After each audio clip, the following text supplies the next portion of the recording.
Testing 1, 2, 3 from People's Bank Park in York, Pennsylvania. We're happy to have you with us. Austin Rooney, I'll be on hand with you all this evening. The pregame show is at 6:20 and first pitch at 6:35. There's a little bit of rain in the forecast over the next 30 minutes to an hour. Hopefully it stays off for first pitch. Well, again, stick with me, and we'll be back here on air at 6:20 p.m. for our pregame show.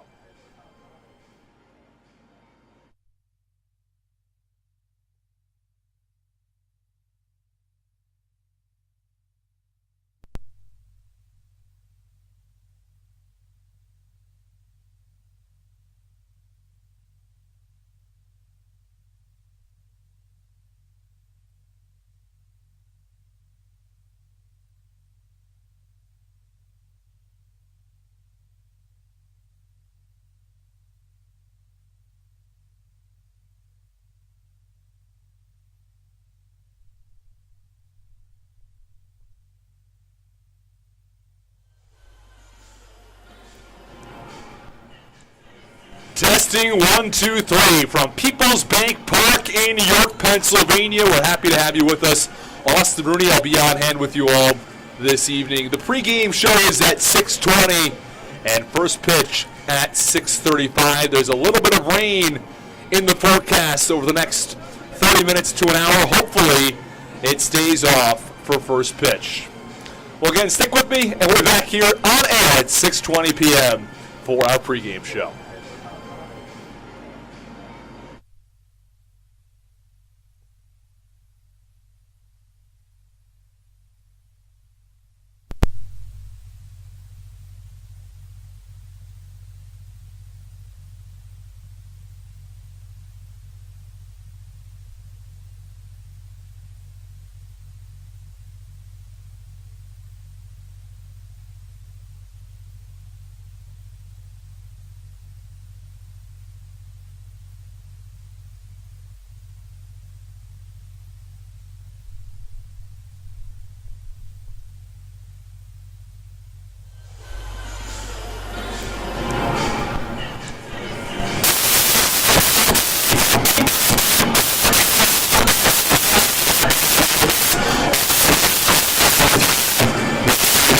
Game show is at 6:20 and first pitch at 6:35. There's a little bit of rain in the forecast over the next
Testing 1 2 3. Testing 1 2 3. Blue Crabs and the York Revolution on a rainy Thursday evening in early June.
This is Matt Latos, and you're listening to the Hometown Real Estate Broadcast Network. This is Andrew Riceno, and you are listening to the Hometown Real Estate Broadcast Network. So, what do you like about your home? Practice like hockey. I practice stick handling and sometimes shooting. Mommy. Go outside sometimes. I like playing lacrosse. Playing the switch. I like the scribble. Daddy. I like to build Legos at home. I have the biggest closet. Riding my dirt bike. We help you home. At Hometown Real Estate, we want to help you and your family home. Whatever that takes and whatever that means to you. Give us a call at 888-225-2736 or online at helpyouhomebluecrabs.com.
All Pawn is Southern Maryland's premier pawn shop and is the official pawn shop of the Southern Maryland Blue Crabs. Stop by and say hello today. They've been a part of the Southern Maryland community for 18 years. If you need some cash to hold you over, or if you're just doing some spring cleaning and want to clear some stuff out, please bring it by All Pawn and let them make you an offer. If you have broken jewelry or some that you just don't want anymore, please bring it by, and they'll pay you more than anyone in the Tri-County area. They're located on 301 in White Plains, just south of DeMar Road. Go Blue Crabs!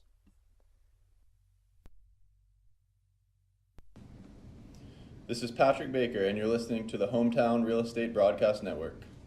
When you need a win on the road, don't get left stranded. Make AAA part of your roster, and you'll always have someone on deck ready to get you home. AAA also offers car care, insurance, and travel services, and has stores conveniently located for Blue Crabs fans in Brandywine, Crofton, and Alexandria. Don't forget to ask them about membership discounts for military and first responders. Please visit AAA.com to learn more or to find a AAA location near you.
This is Daryl Thompson, and you're listening to the Hometown Real Estate Broadcast Network.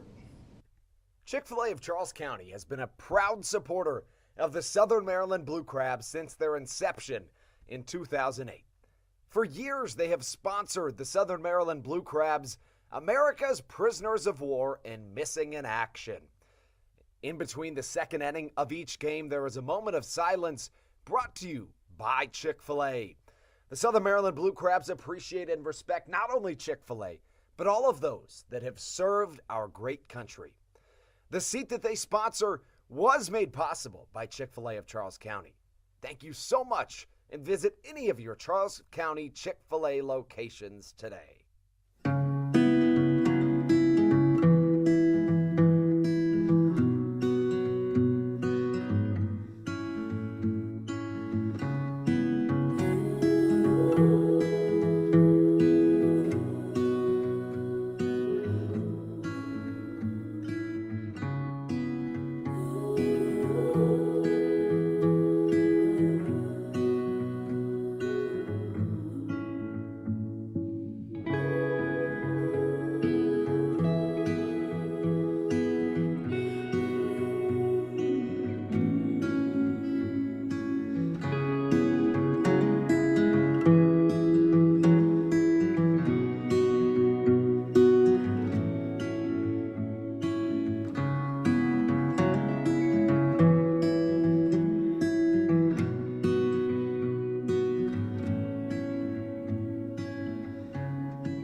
This is David Harris, and you're listening to the Hometown Real Estate Broadcast Network.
Well, I'm not sure if you're able to hear Doug Epler, the on-field host for the York Revolution, also their director of media. But what he was getting at there was that the game is going to be delayed, and that they're not going to be able to start right on time at 6:30, but that they'll be starting right around, I'd imagine, 7 o'clock. The grounds crew needs to do some work. The players are going to need to get some stretching in.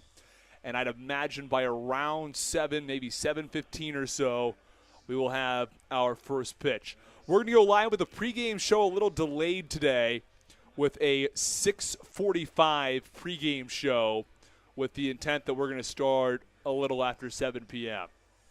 Well, thanks, everybody, for tuning in tonight. We'll take another short break, and when we come back, it's the pregame show as the Southern Maryland Blue Crabs take on the York Revolution in Game 3. It's the rubber match of a 3-game set before the Blue Crabs travel about 30 minutes down the road to take on the Lancaster Barnstormers.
Welcome back to People's Bank Park in York, Pennsylvania. Well, the rain has cleared, and as the on-field host for the Revolution, Doug Epler said, well, in the words of the Beatles, here come the sun. And it is coming out here. I'd imagine by right around 7 o'clock, we'll be almost ready to get underway for this ball game. Well, let's start with yesterday's game before we jump into today's contest. The Southern Maryland Blue Crabs lost their 10th game of the season. They fell to 26-10. It was a 6-4 loss at the hands of the Revolution. It was the Revs who struck first in the first inning on a solo home run from Troy Stokes Jr., who's leading things off again today. In the second inning, it was a repeat, a solo home run this time from the 5-hitter Carlos Franco, who at the time had 3 home runs in 3 consecutive at-bats. Hit a home run in the 7th inning and 9th inning of Game 1, and came back and hit a home run in the 2nd inning in Game 2 of the series. He finished yesterday's game 2 for 4 with a home run, an RBI, and 2 runs scored. It was 3-0 at the end of the 2nd inning before the Blue Crabs got themselves on the board. It was Zach Collier who ripped a single into right field. It scored the opening run as Matt Hibbert came around from second and cut it to a 3-1 deficit. 2 batters later, and the Blue Crabs had taken the lead. It was a 3-run home run off the bat of Alex Crosby over the picnic deck on the right field wall. That gave the Blue Crabs a 4-3 lead, but it would be short-lived as York responded again in the bottom of the 3rd. They added a solo home run from Jeffrey Perez in the 6th. And then in the 8th inning, they added yet another home run from Lenin Rodriguez. Denson Hall got the start yesterday when 5 1/3 innings allowed 5 runs. And the relief pitcher for the Blue Crabs, Dalton Geeky, went 2 2/3 innings, allowing 3 hits and 1 run. Following their outings, Hull has a 2.74 ERA. Geeky with a 4.11 ERA. Well, let's run through a couple of Blue Crabs numbers right now. The team 26-10. They've got a 9.5 game lead in the North Division. At home, they're 15-2, but on the road, just 11-8. I think a large portion of that is the Blue Crabs had a very long homestand early in the season when they were playing their best baseball. And more recently, this team has been closer to 500 in the last 12 games or so.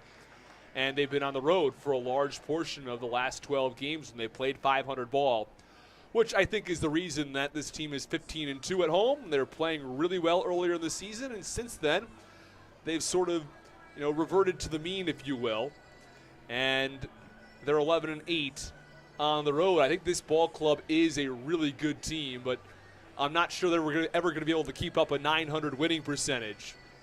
But we'll have to see if they can get back on the right track today with the victory. Last 5 games, the team's 3-2. The last 10, they're 4-6.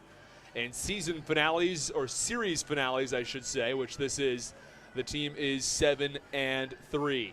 The Blue Crabs have won 9 series. They've lost 1 series, and they've split 1.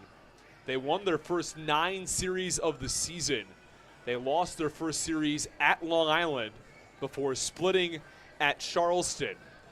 And now are even at 1 game apiece here against the Revs for the rubber match of this 3-game set. When the Blue Crabs score first, they are 15-2. When they score more than 3 runs, they are 21-4. They suffered just their 4th loss of the season when the team scores 4 runs or more. When the Blue Crabs score 3 or fewer, they are just 5-6. When the Blue Crabs play error-free baseball, they're 5-3, and when they out-hit their opponents, they are 16-1. Well, let's run through the starting lineups for today's game. We'll get you the defensive alignment and then give you your pitching matchup for today's ball game. Starting with the Southern Maryland Blue Crabs, it's Jack Sundberg who will lead things off for Southern Maryland. Did not get the start in either of the last 2 games, but does start today. Michael Wolanski will bat second. He played his first game in a Blue Crabs uniform yesterday. Zach Collier bats third. He'll be in center field. Jared Walker, the cleanup hitter, he's at first base. Alex Crosby is batting fifth, and he will be at third base today. Braxton Lee is in right field. He bats sixth. Joe DeLuca is doing the catching for just the second time this season with the Blue Crabs. Has been the designated hitter for the most part, but he gives Ryan Haug the night off, and Joe DeLuca will bat seventh. Raul Shaw back in the lineup today. He is the designated hitter, giving Michael Wolanski a shot at second base. Raul Shaw bats eighth today for the Blue Crabs, and Michael Baca closes out the order batting ninth. Baca just had his 7-game hitting streak snapped yesterday. On the mound for the York Revolution is Jorge Martinez. We'll give you more information on him following the York Revolution batting order. For the Revs, it's Troy Stokes Jr. who will lead off. Elmer Reyes bats second. Melky Mesa in the 3 spot. The cleanup hitter is Nelly Rodriguez, who had a big game yesterday. Rodriguez was 1 for 4. He had a few hits, though, in the game prior. Carlos Franco bats fifth. He was 2 for 4 with a pair of hits. JC Encarnacion bats sixth.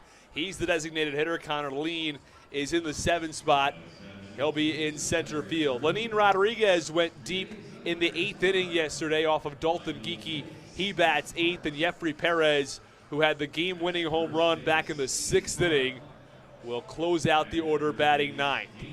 Your umpires today. Behind home plate, it is Scott Hart. At first base, it's his brother, Steve Hart. And over at third base, they have Dave Snyder. It was behind the plate last night. There were some interesting calls that a number of players weren't a huge fan of. Well, let's get into the pitching matchup, though, for today's game. We'll start with the York Revolution as they send Eduardo Rivera to the mound against the Blue Crabs lineup. Rivera has a 3.00 ERA. His last start at Lancaster was 6 innings of work. He picked up the loss. He allowed 3 runs and 6 hits. He walked just 1 while striking out 9. He has big-time strikeout stuff. In his last 13 innings, he struck out 20 batters. The start prior to the one at Lancaster was his best of the season. That was versus Lexington, where he picked up a win going 7 innings, allowing 4 hits, no runs, and striking out 11. He can go deep into ball games. His last 3 starts, 99 pitches, 105 pitches, and 100 pitches for the right-hander. So do not be surprised if you see him go right to that 100 mark. I know in modern-day baseball, so many pitchers get taken out after 75 pitches. You don't see that quite as much in the Atlantic League, and you certainly don't see that with Eduardo Rivera or the Blue Crabs pitcher tonight. That is Mitch Lamson. Well, Lamson comes into this one with a 4.25 ERA. He played as high as AAA, but more recently pitched in the American Association, was the 2019 American Association Pitcher of the Year. And he played with the Blue Crabs, pitching 26 innings in 2019 with a 1.35 ERA. This season, he's 2-1, a 4.25 ERA, a whip of 1.39. He struck out 36 batters and walked 14. In his last start, 7 innings, 3 runs on 7 hits. He walked 4 and struck out 4. He's not someone who walks all that many batters traditionally. He came into that start having walked just 10 batters across 35 innings, which if you do some math, it leads to walking about 2.5 batters per 9, which is a pretty good rate. If you're only walking 2 batters per start, that means you're really not giving away all that many free passes. The 4 walks last time around, not very characteristic of the lefty. He'll strike out a little less than a batter per inning. You're looking at about 7 strikeouts per 9 innings. Well, it's the lefty, Mitch Lamson, going against the righty for the York Revolution. And we will step aside. When we come back, it's the first pitch from Peoples Bank Park in York, Pennsylvania.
We can't start a revolution game without those two famous words.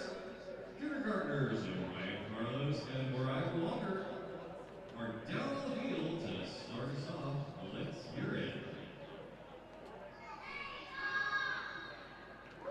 Great job, kids.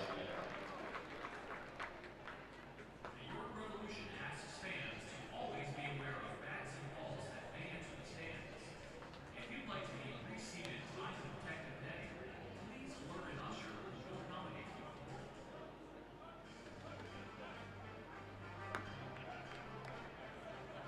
This sentence was in my slash wire, official technology partner, York Revolution slash wire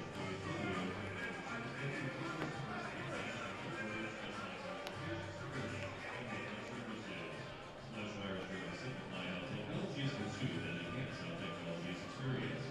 Slash wire is better way to consume technology than it was. Slashwire.com.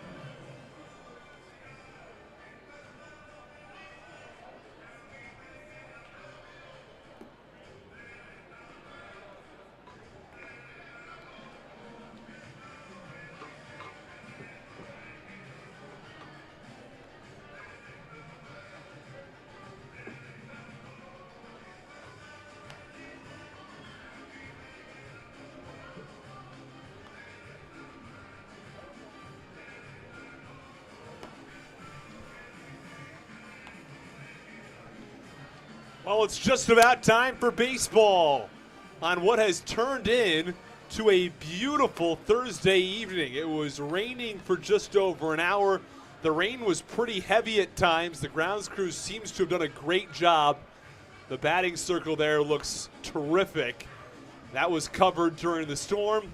They're able to add some dirt to the base paths to soak up some of the standing water and get this field playable for some baseball today. Well, the Blue Crabs will send Jack Sundberg to the plate to get things underway against Jorge Martinez, who comes in with a 3.0 ERA. Well, he will face Jack Sundberg, followed by Michael Wolanski and Zach Collier here in the first inning. Jack Sundberg has not played in either of the past two games. And Sundberg might be very happy that the month has turned over from May into June. He hit just 152 in the month of May. He hit 350 in April. Was off to a terrific start. Here's the first pitch. It's a called strike on Jack Sundberg, and the count, no balls and one strike. Well, we're happy to have you with us from Peoples Bank Park. The 0-1, that's away, and the count, one ball and one strike on the lefty. On the year, Sundberg hits 198. He last played on May 30th. 1-1, big wave and a miss. Count, one ball and two strikes. That was Memorial Day. The Monday afternoon contest against Charleston. Here is the 1-2 offering from Martinez. That's low. The count, two balls and two strikes as we take you around the diamond for the York Revolution. It's Melky Mesa in left, Connor Lean, the former Blue Crab, in center, Troy Stokes Jr., who led off the game with a home run yesterday in right field. Carlos Franco, the big-time power bat, who's second in the Atlantic League in home runs. He's at third base. Elmer Reyes at short. Jeffrey Perez is at second. And at first base, there is the 2-2 pitch that swung on and fouled away, first base side. At first base, it's Nelly Rodriguez. And behind the plate, it is Lenin Rodriguez. So Lenny at first, Lenin behind the plate. And the 2-2 cut on and fouled off, third base side, out of play into the seats. And the count remains two balls and two strikes. Jorge Martinez on the mound, who comes in with a 3.0 ERA. Again, his last start against Lancaster, 6 innings, 6 hits, 3 runs. walked just 1. He does not walk a lot of batters. He walked just 5 throughout the entire season. 2-2, cut on, foul back. And all of a sudden, Jack Sundberg is working an impressive at-bat. This next pitch will be the 7th of the at-bat. Austin Rooney, happy to have you on hand for today's ball game. Blue Crabs come in 26-10. 2-2 pitch. Up and in the count, 3 balls and 2 strikes on the lefty. Well, when Jack Sundberg was playing his best baseball, he was a walk machine. In the month of April, Sundberg had a .629 on-base percentage. Here's the 3-2 pitch. Oh, a called strike 3. Oh my, Jack Sundberg thought he'd walked.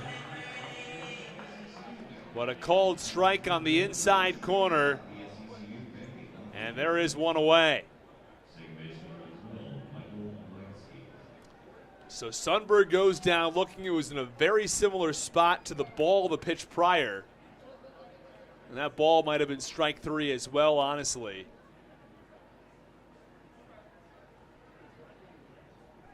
And here comes Michael Wolanski. First pitch called strike. And the count, no balls and 1 strike on the right-handed hitter. It was a fastball on the outside edge. And the count, no balls and 1 strike. Here's the pitch. Swinging a line drive foul. First base side. Gets into the seats. Count 0-2. Now the Blue Crabs will travel to Lancaster next before returning home for a series against Long Island. Blue Crabs will quickly be back on the road for a series at Charleston. Here's the 0-2. That's away. Count 1 ball and 2 strikes.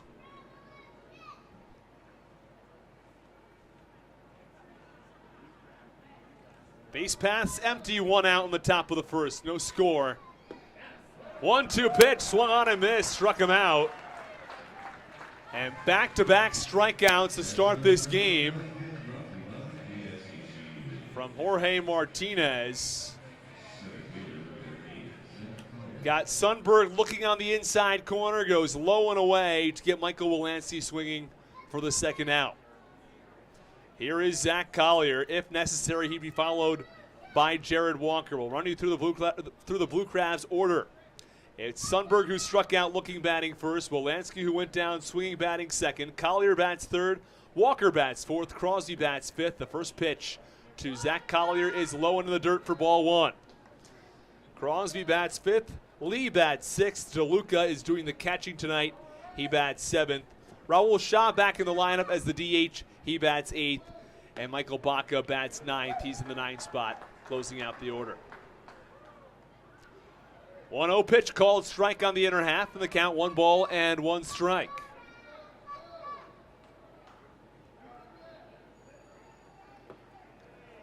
One offering. It's a little bit low and in.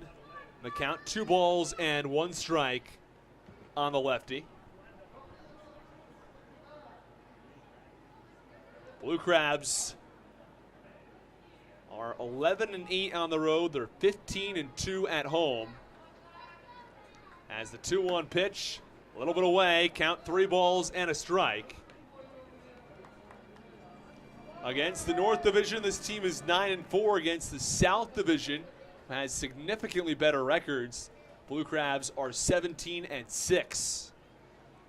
Southern Maryland has fallen to 2nd overall in league record as the 3-1 pitch is upstairs for ball 4, and Zach Collier works a 2-out walk.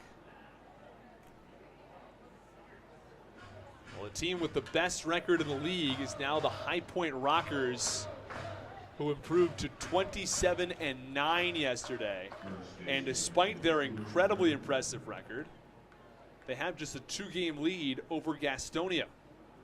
High Point 10-1 in their last 11 games. The team that started the season well and has just gone on a tear in the last couple of weeks. No score in the top of the first inning. Runner on first base And 2 outs. It's Jared Walker who digs in from the left side. Jorge Martinez the offering. It's a called strike on a check swing on the inside corner. And the count 0-1.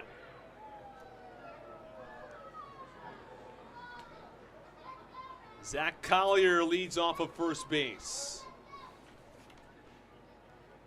Collier 0 for 1 in stolen bases this season. The 0-1 pitch is swung on, hit high in the air, center field. It's Connor Lean who drifts over to left center and makes the catch in front of the splash wire sign out in left center field.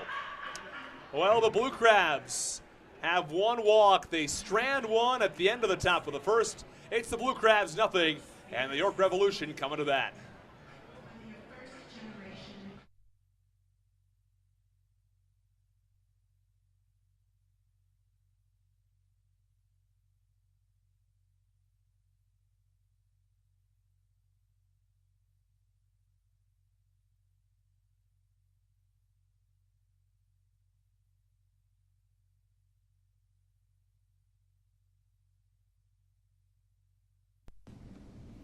This is Patrick Baker, and you're listening to the Hometown Real Estate Broadcast Network. When you need a win on the road, don't get left stranded. Make AAA part of your roster, and you'll always have someone on deck ready to get you home. AAA also offers car care, insurance, and travel services, and has stores conveniently located for Blue Crabs fans in Brandywine, Crofton, and Alexandria. Don't forget to ask them about membership discounts for military and first responders. Please visit AAA.com to learn more or to find a AAA location near you.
This is Dalton Geeky, and you're listening to Hometown Real Estate Broadcast Network.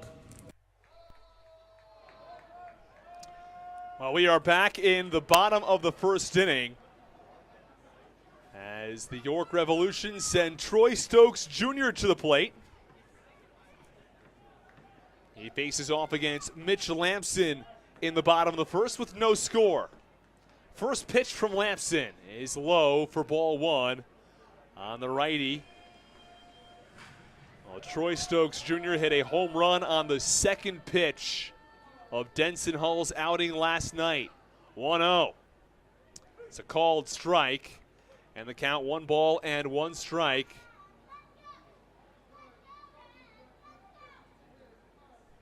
One offering. That's up and away, and the count 2 balls and 1 strike.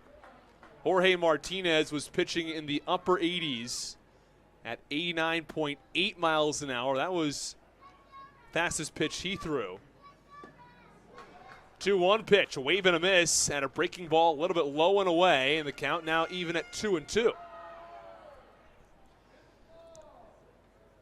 Stokes hits .270, 6 homers and 20 RBIs, 2-2. Check swing, it deflected off of his bat and into the netting, and the count remains 2 balls and 2 strikes. Was a 20-pitch first inning from Jorge Martinez. 2-2, wave and a miss, strike 3. Lampson went a little bit low and out of the zone. Stokes swung through it, and there is 1 away in the bottom of the first. Brings up Elmer Reyes. Reyes has been very consistent throughout this series.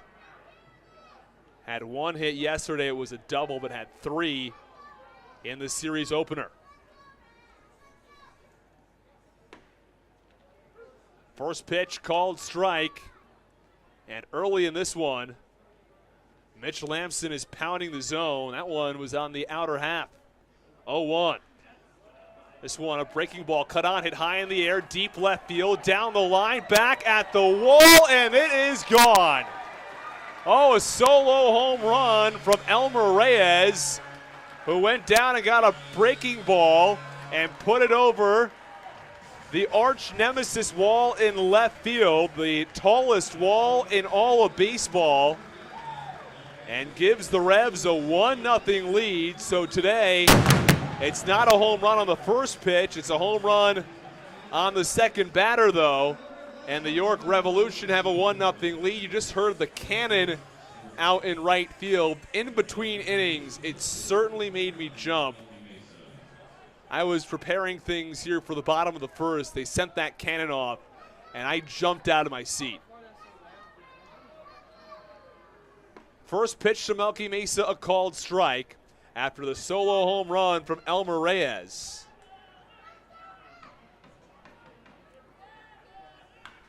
Oh, 1 swinging a line drive, left center field. It's Collier who drifts over and makes the catch. Shoulder high for the second out.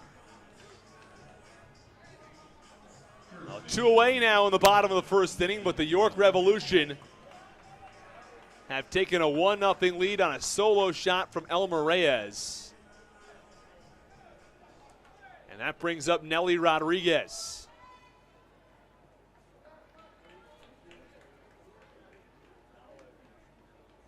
Well, for Elmer Reyes, it was just his 3rd home run, but he hits very well at the plate. A .325 hitter. First pitch is away for ball 1 on Rodriguez. He'll be followed with the big power bat of Carlos Franco, who has hit 12 home runs on the season, including 3 homers in the last 2 games.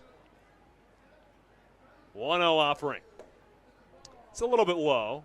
In the count, 2 balls and no strikes on the righty Rodriguez. Base paths are empty with 2 outs. And a 1-0 York lead. Here's the 2-0. It's a called strike on the outside corner by the home plate umpire Scott Hart.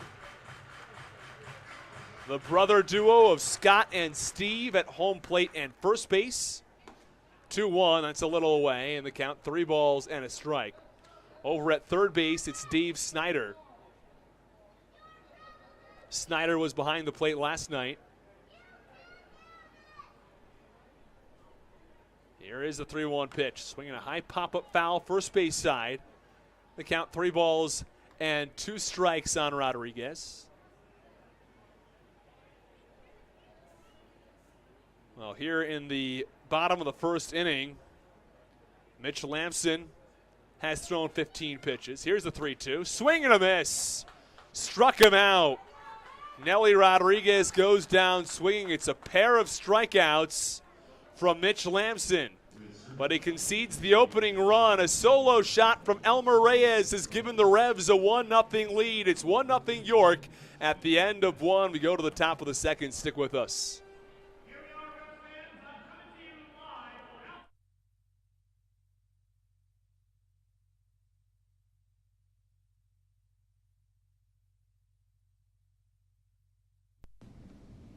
This is Patrick Baker, and you're listening to the Hometown Real Estate Broadcast Network. American Radiology is the clear choice for all of your medical imaging needs. With locations in Charles and Calvert counties, they offer a full range of imaging services. Some of their latest innovations included 3D mammography and wide-open MRIs for our claustrophobic patients. For your convenience, they even offer extended weekday hours and Saturdays. For more information or to schedule an appointment, visit their website at AmericanRadiology.com.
This is David Harris, and you're listening to the Hometown Real Estate Broadcast Network. We go to the top of the second inning, 1-0. York leads Southern Maryland as Alex Crosby digs in from the left side. First pitch, swinging a ground ball. Oh, nice sliding stop at short by Reyes. He fires to first. It's in time. That ball was tailor-made up the middle for a base hit, but a sliding stop on the forehand by the shortstop Elmer Reyes, and there is one away in the top of the second inning. Well, Alex Crosby hits .316 on the year, and it looked like he'd picked up yet another hit. But a terrific play over at short by Reyes to rob a single. Here comes Braxton Lee. His batting average at a season high .297 to start a game. First pitch to the lefty, a called strike, and the count 0-1. Braxton Lee has played in the major leagues, though his time was limited. Had just 18 at-bats, 0-1. Swinging a foul tip. Lenin Rodriguez couldn't hang on to it, but the count 0-2. A very quick start to the inning from Jorge Martinez, who's now gone an inning and a third, thrown 23 pitches. 0-2, swinging a high pop-up left field line. It's tailing, going to get into the seats. And the count remains 0-2. Well, as always, if anyone would like a shout-out, just comment in the YouTube chat. We'd be happy to give you a shout-out on air. Our trivia question, as always, coming in the top of the fourth inning. That is going to be our new time. We were in the bottom of the third for a while. We're going to move it up to the top of the fourth. 0-2 pitch, that's upstairs. Count 1-2. We accept answers now until the top of the sixth inning. So we'll keep you posted on that as well. Base paths are empty with one out. Here is the 1-2 pitch from Martinez. Swinging a high pop-up foul, third base side toward the concourse. If you want to answer the trivia question, just send your answer into the YouTube chat, and we'll read it live on air.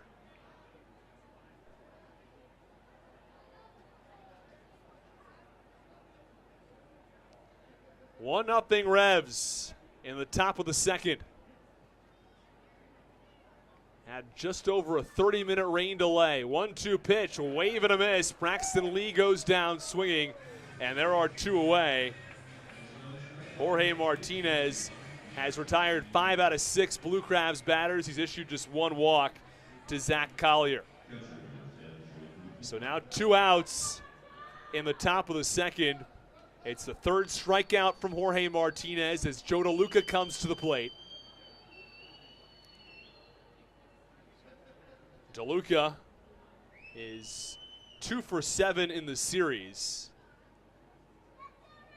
Does have a hit in each of the 2 games. Went 1 for 5 in game 1 with a 2-run home run that was ultimately the game-winning 2-run shot. First pitch runs low and in on the lefty. The count 1-0. Yesterday he was 1 for 2, but he drew a pair of walks. The 1-0 pitch, that was close, but it missed, and the count 2 balls and no strikes on the big left-handed hitting catcher. DeLuca digs back in. What really is a beautiful evening as the 2-0 pitch is cut on and fouled off. Third base side, and the count 2 balls and 1 strikes. We'll get to all of your shout-outs in the bottom of the second inning. So just stick with us. We'll definitely get there. Raul Shah is on deck.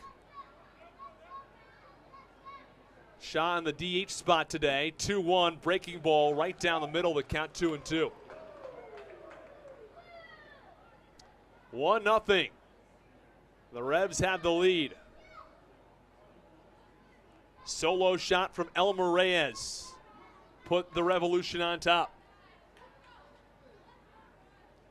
Here's the 2-2 pitch. Swinging a high pop-up foul yet again. Third base side, and the count remains 2 balls and 2 strikes.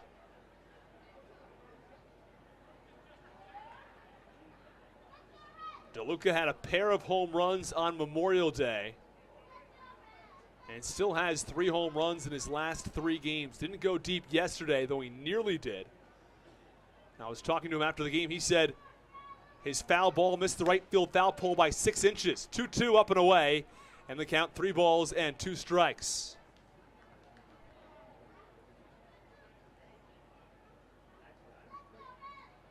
Jorge Martinez throwing in the upper 80s. He's been at 88 and 89. Mitch Lamson's fastball was 83 to 85. The 3-2 pitch a little bit inside. It's ball 4. And that is the 3rd walk that DeLuca has earned in the last 2 games. Runner on first base now with 2 outs as it brings up Raul Shah. Well, Shah was hitting incredibly well earlier this season. In the month of April, it was earlier in the month of early part of May is when he really shined. He hit 271 across the month of May. On this road trip, though, Shah 5 for 32. Last series, he was 0 for 14. He was hitting quite well right before that, though. Pitch, swinging a high pop-up over towards second base. Jeffrey Perez onto the outfield grass where he makes the catch. Shoulder high for the final out. Well, the Blue Crabs have 1 walk. They strand 1 at the end of 1.5. It's the Revs 1 and the Blue Crabs nothing. You're listening to Blue Crabs Baseball on the Hometown Real Estate Broadcast Network.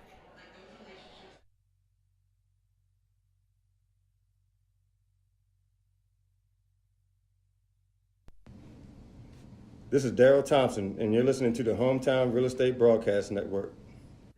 Chick-fil-A of Charles County has been a proud supporter of the Southern Maryland Blue Crabs since their inception in 2008. For years, they have sponsored the Southern Maryland Blue Crabs, America's prisoners of war and missing in action. In between the second inning of each game, there is a moment of silence brought to you by Chick-fil-A. The Southern Maryland Blue Crabs appreciate and respect not only Chick-fil-A, but all of those that have served our great country. The seat that they sponsor was made possible by Chick-fil-A of Charles County. Thank you so much, and visit any of your Charles County Chick-fil-A locations today.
We go back to the bottom of the second inning. 1-0 York. First pitch to Carlos Franco is lined into left field for a base hit as the left fielder Jack Sundberg plays it on a hop. And the leadoff batter for the York Revolution is on. Well, the Revs scored 1 run in the bottom of the first. It was a solo shot from Elmer Reyes on a breaking ball left out over the plate. And the second hit of the ball game comes courtesy of Carlos Franco, who's just on a tear right now. 2 hits yesterday, including a home run, as the first pitch runs low and away. Count 1 ball and no strikes. Had 2 homers on Tuesday and starts off today's game with a base hit to left. Here's Encarnacion, who bats from the right side. The 1-0 pitch, that's low and in. Count 2 balls and no strikes. On the ball game, Mitch Lamson has thrown 19 pitches, 12 strikes, 7 balls. 2-0. Wave and a miss at a breaking ball that was low and out of the zone. And Lamson really is that crafty lefty that gets talked about from time to time. Throws the low 80s, hit mid 80s with a fastball. The 2-1 pitch, swinging a slow ground ball through the hole on the right side for a base hit. Michael Wolanski eventually gets there and stops the ball in shallow right. But certainly enough for a base hit from J.C. Encarnacion. Doesn't hit the ball all that hard, but it doesn't need to be sometimes if it's placed in the right spot. And he picks up a base hit with nobody out in the bottom of the second inning. And all of a sudden, there are runners on first and second to get things going in the second for the Revs. Franco from second, Encarnacion from first. The former Blue Crab, Connor Lean, digs in. First pitch a little bit low and away on the right-handed hitter, and the count 1 ball and no strikes.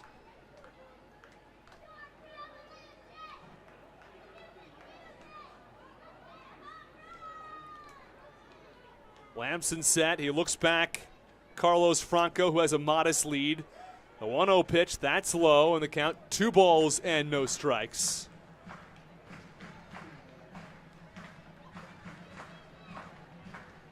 Wind blowing out toward left field pretty emphatically.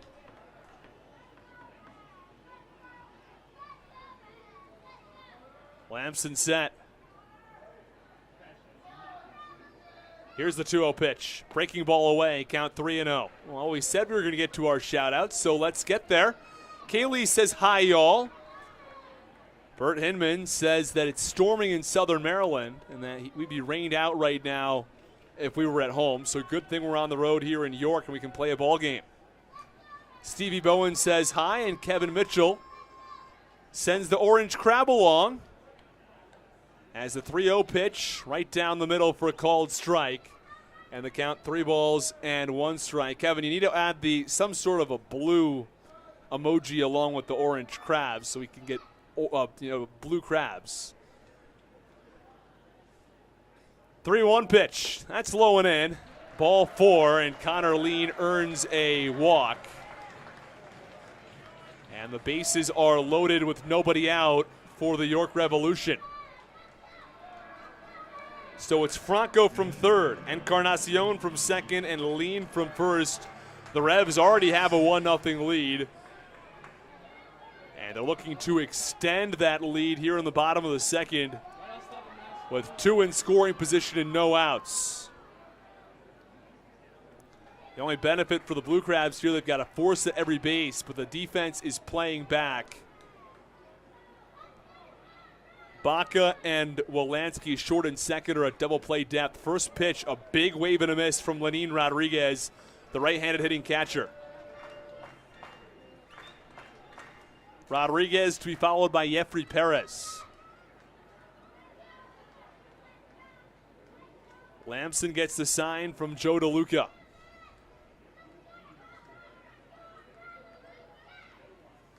Breaking ball, called strike at the knees, and Lenin Rodriguez bends back in disagreement. Either way, Lamson ahead of the count 0-2. You never like to waste a pitch, but what you do want to do is try to induce a swing and a miss here, and I'd imagine that's what Lamson's going for. When the Revs have an opportunity to trade a run with an out, you want to find a way to get a strikeout and eliminate that possibility. The 0-2 pitch is away, though, and that is ball 1.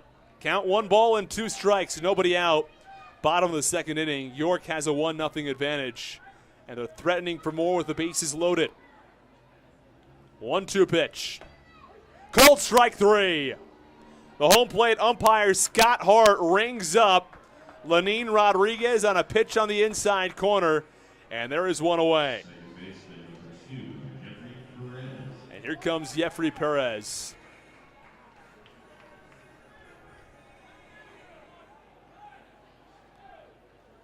Jeffrey Perez homered in yesterday's ball game.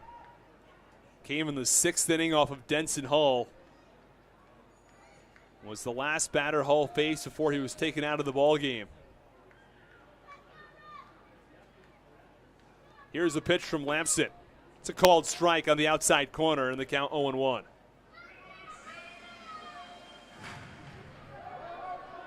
Well, it's still Franco from third, Encarnacion from second, and Lean from first. Franco and Encarnacion reached on singles, and Lean earned a walk. 0-1 pitch. Swing and a miss. High fastball from Lamson, and Perez was under it.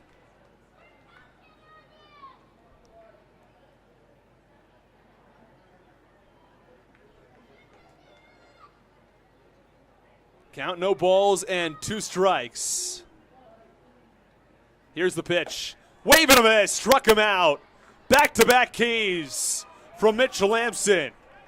He gets Rodriguez looking and Perez swinging. And there are 2 away in the second. So now 2 outs. Bases are still loaded for York, but it would be a big momentum swing if the Blue Crabs can get out of this inning without allowing a run. Mitch Lamson worked himself into trouble. He's now looking to work himself out of trouble. First pitch, big, looping, breaking ball, called strike. That one tracked in at just 71. Count, no balls and 1 strike on Troy Stokes Jr. He homered in the first inning of yesterday's ball game. Here's the 0-1. Wave and a miss. Stokes Jr. is smiling, looking back, thinking he probably should have had that ball. And the count 0-2. We had Country Roads playing over the PA in between pitches. We saw that a little bit in Gastonia where they were playing music between pitches. Very rare to see. 0-2, swinging a chopper right back to Lamson. He fields, tosses to first, and it's in time to get Stokes to end the inning.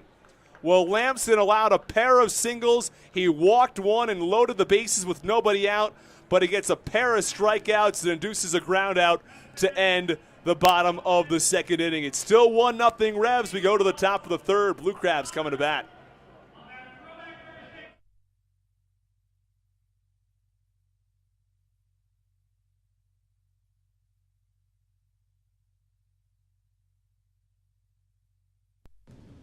This is Matt Latos, and you're listening to the Hometown Real Estate Broadcast Network.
This is Patrick Baker, and you're listening to the Hometown Real Estate Broadcast Network.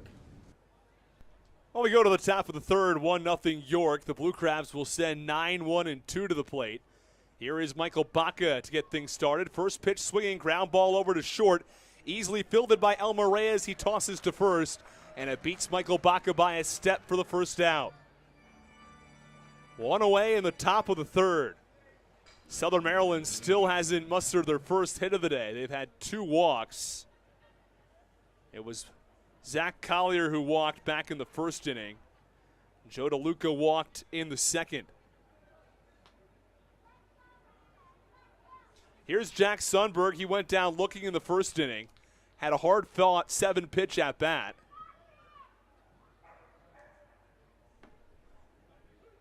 First pitch is a called strike on the inner half, and the count 0-1. Sundberg hitting 195 on the year. No homers and 6 RBIs. His on-base percentage at .360 as that one runs way in. It may have hit him, and it did. It was tough to tell initially whether that one got a piece of him. But the home plate umpire, Scott Hart, deemed it did. May have hit him on the left forearm, on the back forearm. He really trying to get out of the way of that pitch. But it hit him, and Sundberg is on first base. And if you're looking for a threat to run, that's Jack Sundberg, who is 10 out of 11 in stolen bases so far this year.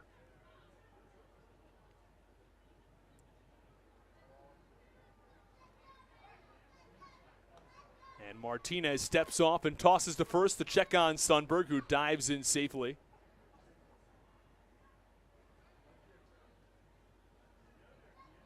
Well, there's some soccer going on right now. All sorts of sports are in session. We'll get there in a moment. Pitch is swung on and popped up in foul territory. It's the first baseman, I beg your pardon, that is Rodriguez, who's over there. Can't quite make the play. It's Nelly Rodriguez. There's Lenine Rodriguez behind the plate.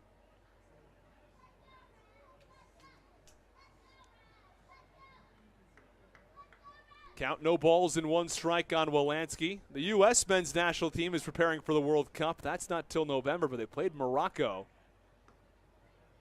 in preparation. They'll play Uruguay, and they've got some other matches coming up. Always fun to watch the U.S. team in session. As the American flag waves out in the distance in right center.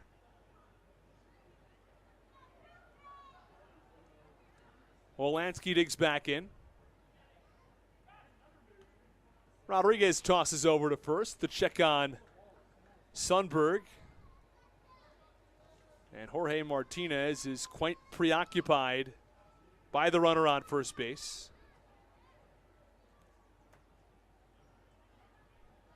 Wolanski hitting just 179 on the year. The pitch, that's away. Count 1 ball and 1 strike.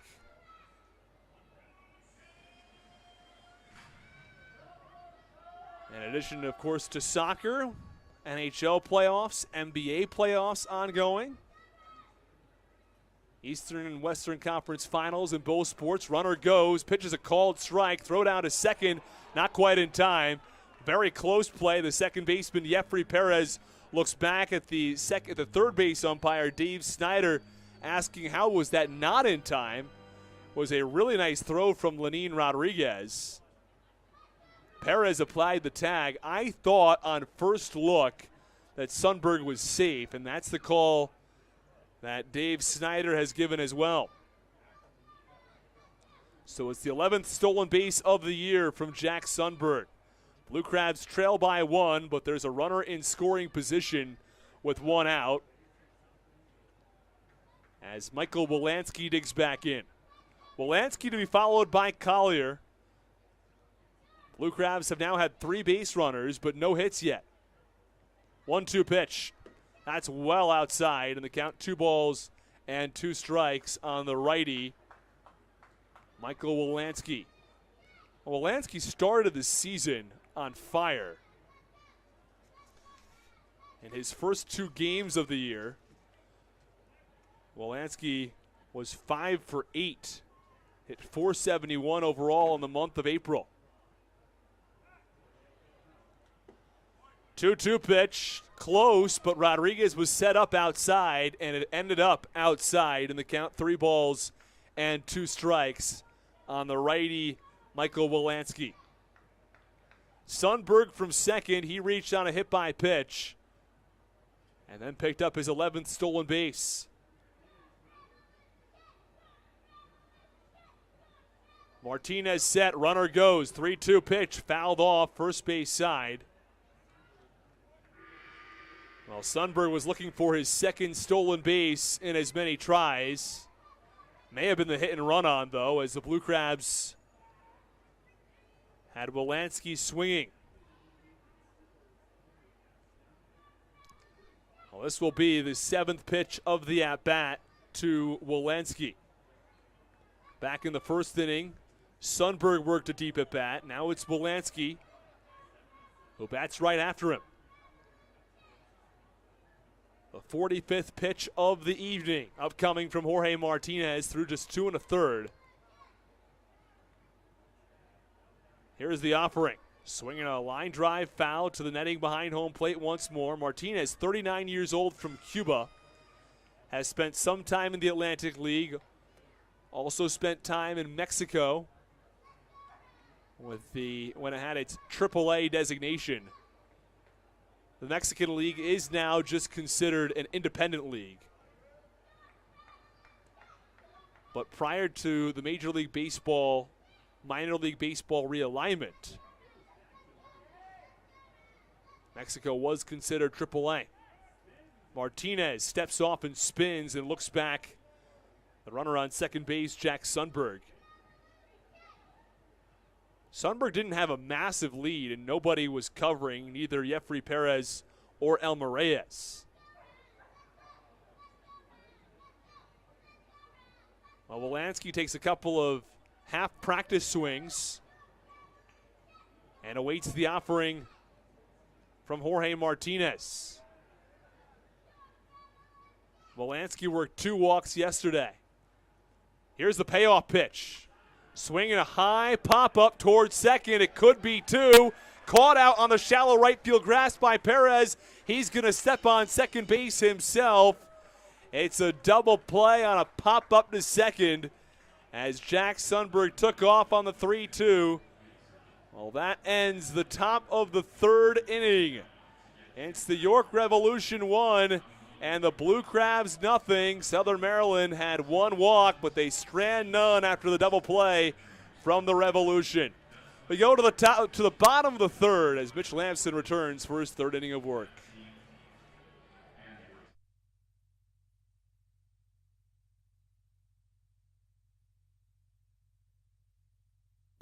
When you need a win on the road, don't get left stranded. Make AAA part of your roster and you'll always have someone on deck ready to get you home. AAA also offers car care, insurance, and travel services and has stores conveniently located for Blue Crabs fans in Brandywine, Crofton, and Alexandria. Don't forget to ask them about membership discounts for military and first responders. Please visit AAA.com to learn more or to find a AAA location near you.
This is Matt Latos, and you're listening to the Hometown Real Estate Broadcast Network. Well, we go to the bottom of the third inning. First pitch is away for ball one. On the right-handed hitter, Elmer Reyes. Reyes went deep back in the first inning. Has still scored the lone run of this ball game in the bottom of the third. Lamson kicks around some dirt back on the mound. Reyes hit a solo shot over the arch nemesis wall, their version of the Green Monster. 0-1 pitch is low, and the count 1-1 strike. There was an April Fool's joke last year in 2021. 1-1 pitch cut on and foul back, and the count 1-2 strikes. The April Fool's joke was that they were going to have to shorten the wall to 30 feet to make room for eels in the creek behind the park. 1-2, swing and a miss. Reyes goes down swinging. And there is one away. That was strikeout number 6 through just 2 1/3 from Mitch Lamson.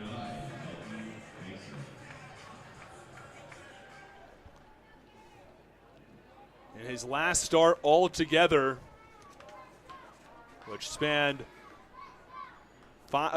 7 innings, he struck out just 4 batters. First pitch to Mesa, swung on and foul tip off the catcher Joe DeLuca's mask, and the count 0-1. So 1 away now in the bottom of the third inning. Blue Crabs trail 1-0. The 0-1, a wave and a miss in the count. No balls in, 2 strikes.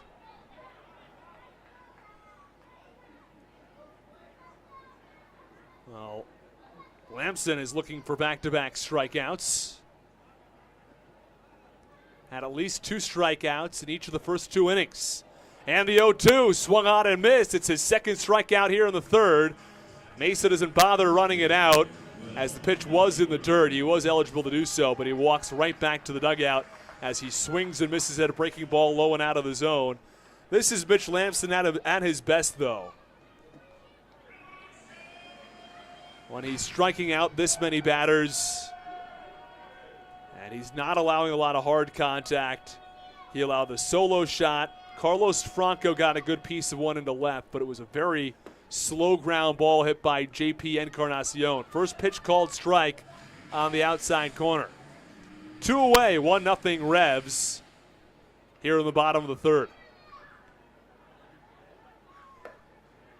0-1. One's upstairs in the count, 1-1 strike. So back to that April Fool's joke. They were going to say they had to lower the arch nemesis wall, which is the highest wall across baseball, from 37 feet 8 inches down to 30 feet. And the 1-1 pitch is low, and the count 2-1. Of course, not to be. There were a number of news outlets that ran with some of these stories, and they have to make a clarification. Now we got you. It's just a joke. They got me. I thought it was real as well. I was stunned. 2-1 pitch. That one's away. Count 3-1 strike.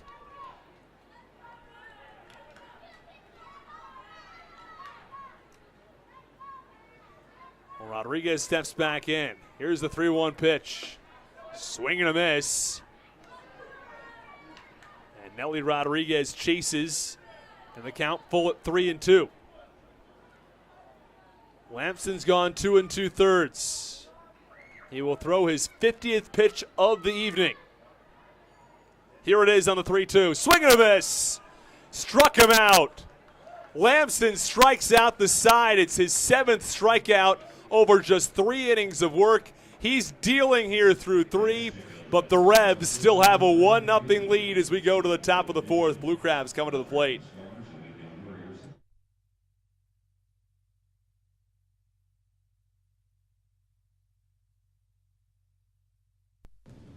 This is Matt Latos, and you're listening to the Hometown Real Estate Broadcast Network.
Well, we go to the top of the fourth inning. Blue Crabs trail the Revs 1-0. And Southern Maryland sends 3, 4, and 5 to the plate. First pitch called strike on the outside corner. And the count 0-1. Well, the third inning came to an abrupt end. There was a runner on second with 1 out. But Jack Sundberg took off on a 3-2 pitch. Wolanski popped it up. First pitch here, or the 0-1, I should say, to Collier, is swung on and grounded into right field for a base hit. Collier has been on base twice today. It's the first hit for the Blue Crabs. And they might have something cooking here in the top of the fourth. Back to that last point, though. Blue Crabs had a runner on second with 1 out. Sundberg took off for third on the 3-2 pitch.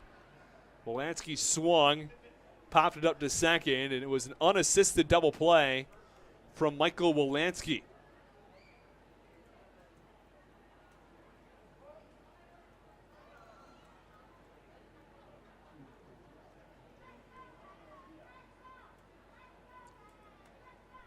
And the pitch to the four-hitter, Jared Walker, comes inside.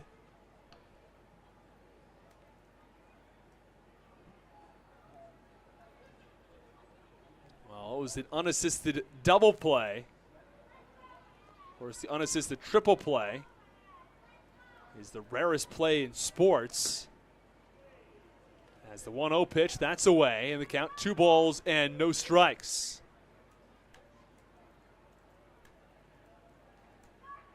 In Major League Baseball, there have been 15 unassisted triple plays in history. Fewer than the 21 perfect games. 2-0 pitch, called strike on the outer half, and the count 2 balls and 1 strike.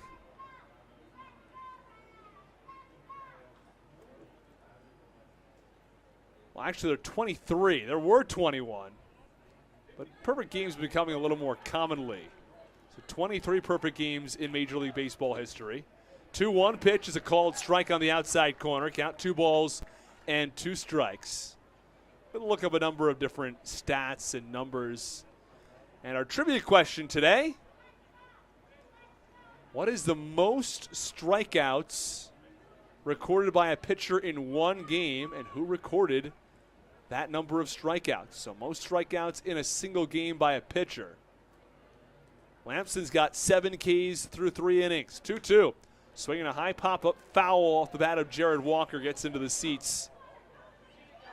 Number of fans go chasing after it. Couple of younger fans. And a girl got the inside of the railing and gets that ball first. She was chasing after it with a younger boy as well. It's always fun to come home from a game with a souvenir. Taking pictures and everything.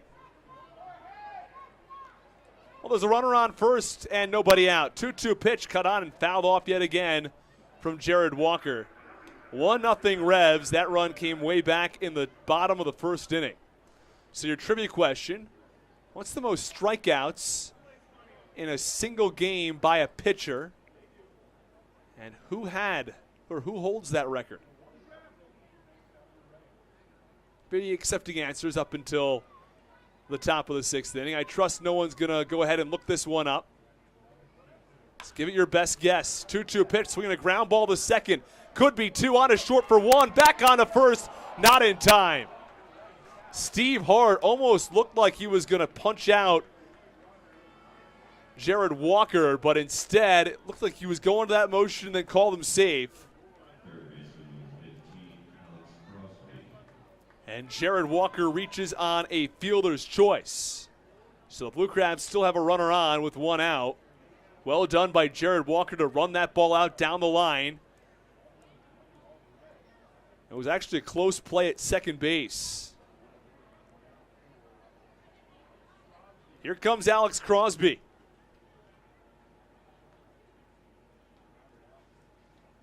Crosby bats from the left side. Grounded out to shortstop his first time out. This one swung on, lifted high in the air, deep right field. It's going to go all the way into the corner for extra bases. Ray Ortega, the third base coach, holds up Jared Walker at third, but it's a 1-out double from Alex Crosby. And there are runners on second and third with just one out. Well, the Blue Crabs last night had runners on second and third with nobody out, down by just one, and they couldn't get either runner in. But here comes Braxton Lee. Lee is 0 for 1 today. Lee had a hit yesterday and extended his hit streak to 5 games. He'll be followed by Joe DeLuca as the Blue Crabs look to get on the board here in the top of the fourth. 2 runners in scoring position with just one out. To the lefty Lee, first pitch low and in, it hit him on the foot. And the bases are loaded. He hopped up and is now going to try to jog it off. It hit his left foot. It's the back foot. He continues to try to walk this one off. I'll have to see if he can stay in this ball game. It's got to be a painful one, especially if it hits you right on the top of your foot. Well, Lee's on first. It's Crosby from second and Walker on third. As Joe DeLuca comes to the plate. And as much as Braxton Lee's a good offensive threat, it's his defensive ability that really stands out. Braxton Lee has an unbelievably good arm from right field. It contends with Ruby Silva last season, who also had a terrific arm in right. Well, the bases are loaded with one out for Joe DeLuca. Here's the first pitch to DeLuca. That's away for ball one. Count 1 ball and no strikes.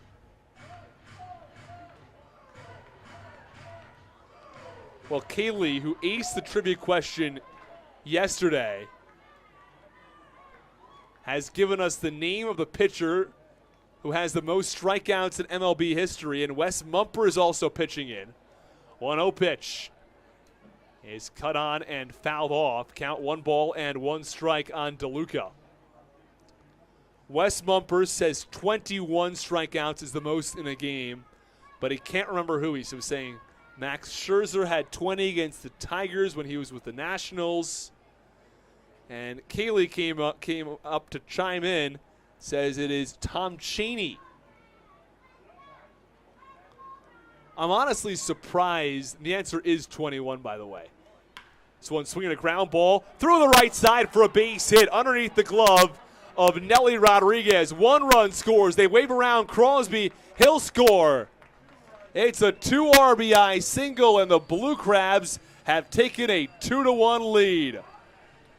Wasn't all that hard hit of a ground ball, but it was between the hole, between first and second, and Joe DeLuca drives in a pair of runs, and the Blue Crabs have taken a 2-1 lead.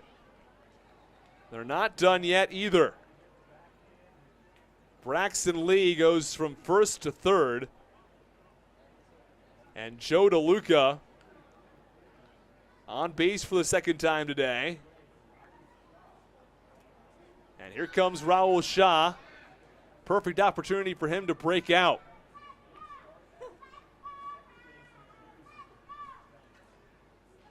So it's DeLuca from first, Lee from third. First pitch, fastball in, and the count 1 ball and no strikes. Well, the Blue Crabs have trailed to start each of the first 3 games. It was York who scored 3 in the bottom of the first back in game 1. The Blue Crabs won that one 10-9. 1-0 pitch, swinging a line drive. It's right to short, throw back to first. DeLuca goes diving in safely as the shortstop Elmer Reyes made a nice catch on the line drive and tried to double off DeLuca, but he dives in safely. So there are now 2 away with runners on first and third. Blue Crabs now lead this one 2-1. Following a 2 RBI single to the right side. Well, Dennis Moore, he's watching from Possum Point Lodge in Louisiana. He says it's so great to be able to see every game, and he thanks us. Well, thank you, Dennis, for watching. We appreciate it. First pitch on Michael Baca is a called strike, and the count 0-1. It's DeLuca from first and Lee from third. Top of the fourth inning with 2 away. Michael Baca grounded to short his first time up. He had a 7-game hit streak going into yesterday's game. Thought about swinging, didn't end up swinging, and takes a called strike on the outside corner, and now the count's 0-2 on the righty. Let's run back through this inning. Collier singled to lead things off. Walker grounded into a fielder's choice. It was Alex Crosby who doubled to put runners on second and third. 0-2 pitches away, count 1 ball and 2 strikes. With runners on second and third and 1 out, Braxton Lee was hit by a pitch on his back left foot. And Joe DeLuca had a 2 RBI single through the right side. Runners on the corners and 1 out. Raul Shah lined to short for the second out. 1-2 pitch. That's away. Count 2 balls and 2 strikes.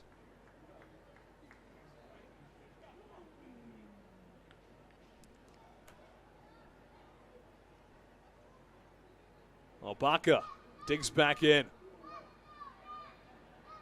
We're going to have another bit of trivia for you regarding strikeouts, so we're not quite done.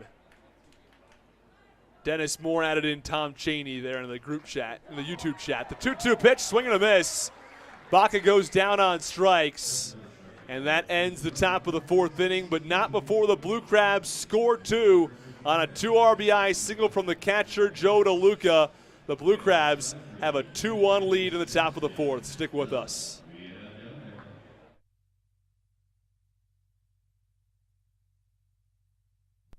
When you need a win on the road, don't get left stranded. Make AAA part of your roster and you'll always have someone on deck ready to get you home.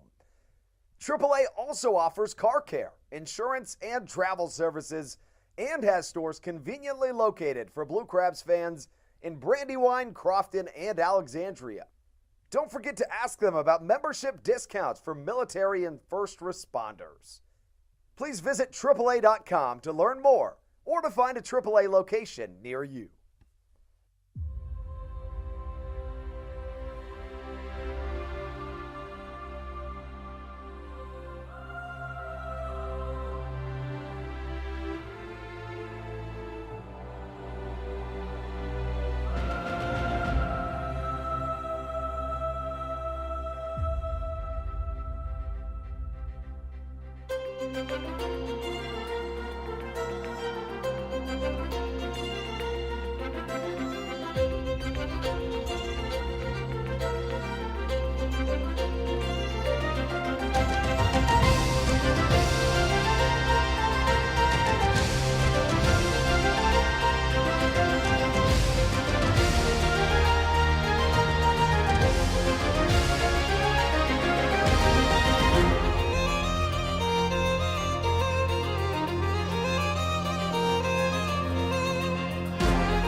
This is Matt Latos, and you're listening to the Hometown Real Estate Broadcast Network. Well, we are back in the bottom of the fourth inning. First pitch from Mitch Lampson is a called strike, and he's now pitching with a 2-1 lead. And the count 0-1 on Carlos Franco, the most dangerous hitter in the York lineup. 0-1 pitch, check swing. They motion down to third. The third base umpire Dave Snyder says the called strike, or that he went around, and the count is now 0-2 on the lefty. This lefty-lefty matchup. Lampson the pitch. Low and away in the dirt, and the count 1 ball and 2 strikes.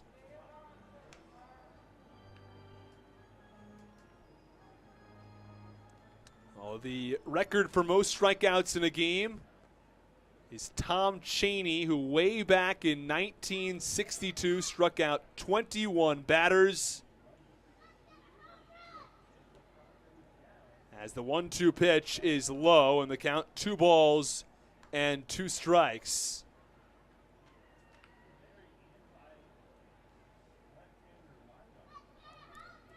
Again, set back in 1962. As stated in our group chat, as the 2-2 pitch is a little bit low, count 3 balls and 2 strikes. It was the Washington Senators against the Baltimore Orioles over 16 innings. On September 12th, 1962. And the 3-2 pitch a little bit below the knees. It's ball 4. And Carlos Franco walks. It is the second walk issued by Mitch Lamson.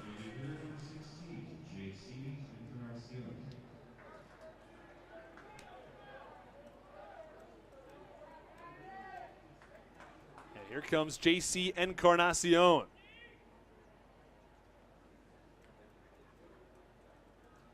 Well, 2 days ago we had the question of who threw the most pitches in a game, and Leon Cador threw 360. This one swinging, what a catch! Oh, a line drive down the third base line, and Alex Crosby lays out to make a terrific catch to rob extra bases from J.C. Encarnacion. It also may have tied the game. A big-time catch over at third base from Alex Crosby to keep this one at a 1-run lead for the Blue Crabs.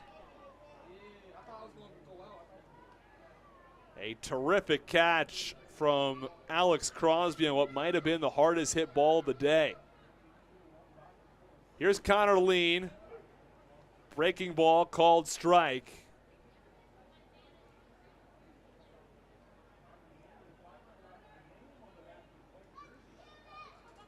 Well, Franco led off with a walk.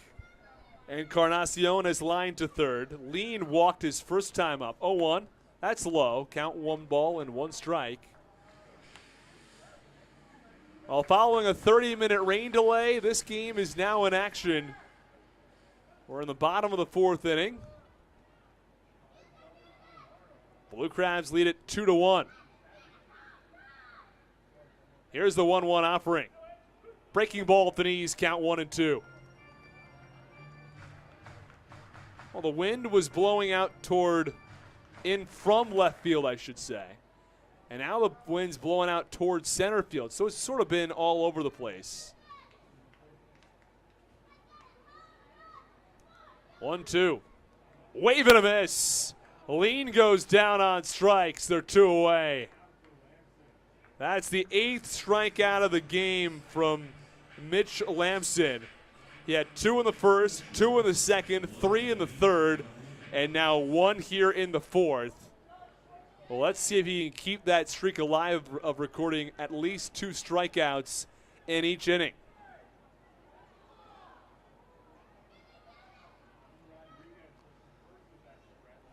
Well, it's Carlos Franco on first. J.C. Encarnacion then grounded over to third. Now this one, swinging a ground ball to third, fielded by Crosby. He tosses to second, and it is in time for the final out. Well, Lamson doesn't record at least 2 strikeouts in the inning, but the Blue Crabs get out of this one unscathed. Lamson allowed just 1 walk in the 4th. Well, we're done with 4 innings of play. It's the Blue Crabs with a 2-1 lead over the York Revolution. Stick with us as we go to the top of the 5th.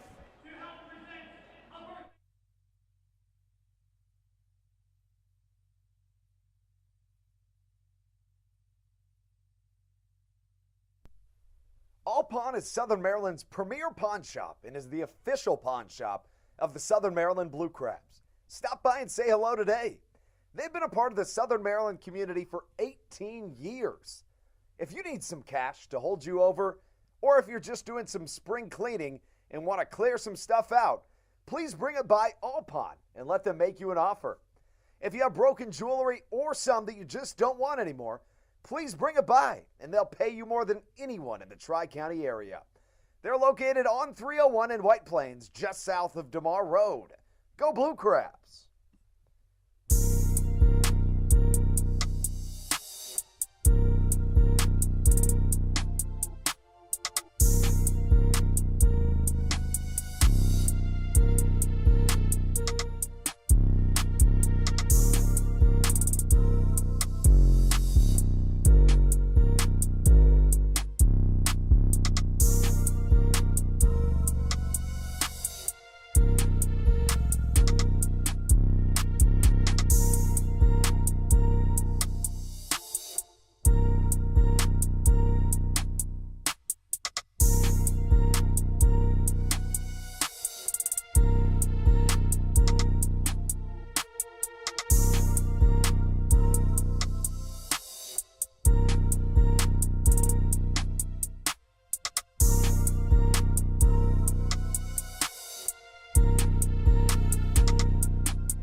This is Patrick Baker, and you're listening to the Hometown Real Estate Broadcast Network. Well, we go to the top of the 5th inning. It's Jack Sundberg who leads off from the left side. First pitch is up and away for ball 1. Well, the Blue Crabs have a 2-1 lead. They scored 2 runs in the top of the 4th inning. That was a 2-run single from Joe DeLuca. 1-0 pitch is away, and the count 2 balls and no strikes on the left-handed hitter. Sundberg 0 for 1. He was hit by a pitch back in the 3rd inning. One of 2 batters who's been hit by a pitch in today's ball game. 2-0. Well, looked close, but just a little outside in the count. 3 balls and no strikes. Jorge Martinez falling behind in the count. 3-0 pitch, called strike at the knees in the count. 3 balls and 1 strike. Well, Martinez walked Collier back in the 1st. He walked DeLuca in the 2nd, hit Sundberg in the 3rd, and hit Lee in the 4th. This one swinging a slow ground ball back to the mound, fielded by Martinez. He'll toss to 1st. And there is 1 away. So Martinez does not allow a walk that time.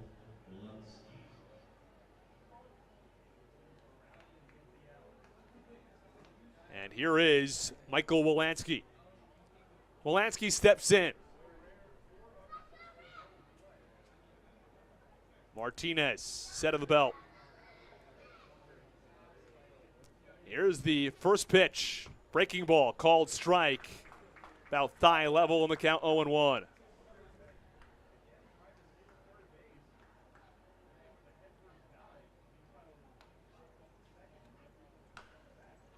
Swinging a chopper foul. Just a couple feet foul of that 3rd baseline in the count. No balls and 2 strikes now on Michael Wilansky, who's still searching for his first hit in a Blue Crabs uniform.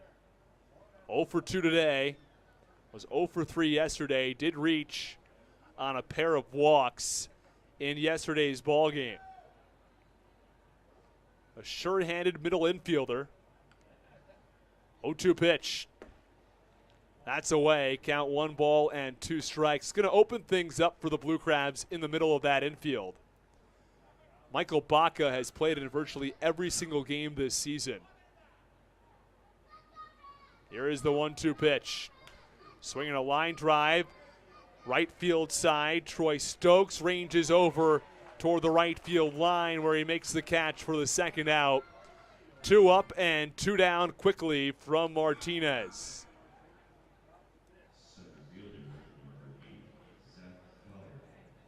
And here comes Zach Collier. Collier digs in from the left side. Punches that back left foot into the batter's box. Blue Crabs lead it 2-1. It was York who scored first back in the bottom of the 1st inning, I should say. First pitch, fastball at the belt, and it's a called strike. And the count, no balls and 1 strike. It was a solo home run from Elmer Reyes. 0-1 pitch. Check swing. It was low and away. They motioned down to third base where Dave Snyder says he held up. Collier today is 1 for 1. A single and a walk. His base hit in the 4th inning started the rally that produced a couple of runs. 1-1 pitch, swinging a high fly ball.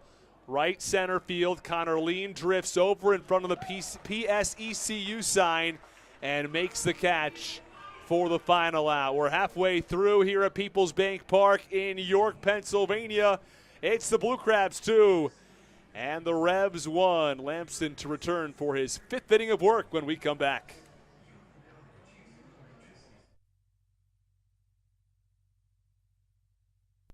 This is Coach Doug's, and you're listening to the Hometown Real Estate Broadcast Network.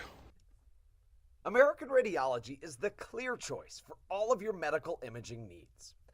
With locations in Charles and Calvert counties, they offer a full range of imaging services. Some of their latest innovations included 3D mammography and wide-open MRIs for our claustrophobic patients. For your convenience, they even offer extended weekday hours and Saturdays. For more information or to schedule an appointment, visit their website at AmericanRadiology.com.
Bottom of the 5th inning, first pitch to Jeffrey Perez is upstairs in the count, 1 ball and no strikes.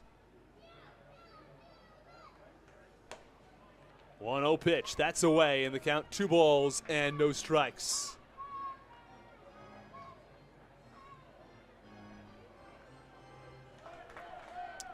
Two-1 Blue Crabs. They struck twice in the top of the 4th. A 2-0 pitch is up and away to Jeffrey Perez in the count, 3 balls and no strikes.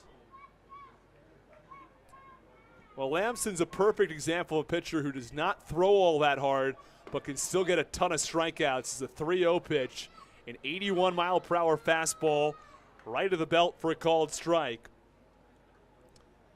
Lamson has 8 strikeouts across 4 innings. 3-1 pitch, big wave and a miss, count 3-2. Well, Jeffrey Perez struck out back in the 2nd inning.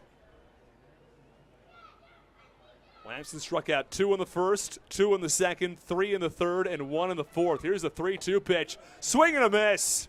His 9th strikeout of the day through 4 1/3. And Lamson continues to dominate. He went upstairs, and Jeffrey Perez swung right under it. And there is 1 away. Well, here comes Troy Stokes Jr., who bats from the right side. Stokes 0 for 2 today. He had a solo home run to lead off in the bottom of the first inning of Game 2. First pitch breaking ball at 71 miles an hour, and it paints the outside corner for a called strike. 0-1. Wave and a miss. Count 0-2. That one knee high. Another breaking ball. That one clocked in at just 70. And the count, no balls and 2 strikes. 0-2 upstairs. And the count, 1 ball and 2 strikes now.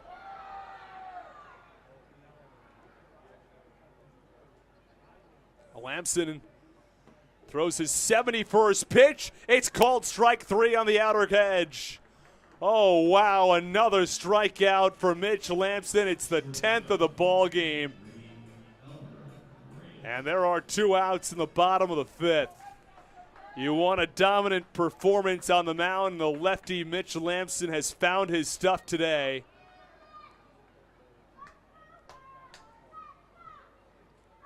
It's his 10th strikeout through 4 2/3. First pitch swinging from Elmer Reyes. Line drive to shallow left, and Sundberg slides and makes the catch for the final out. Well, it's not a strikeout, but it ends the inning. Lamson retires the York Revolution in order with a pair of Ks. We're finished with 5 from Peoples Bank Park. The Blue Crabs with a 2-1 lead. Stick with us.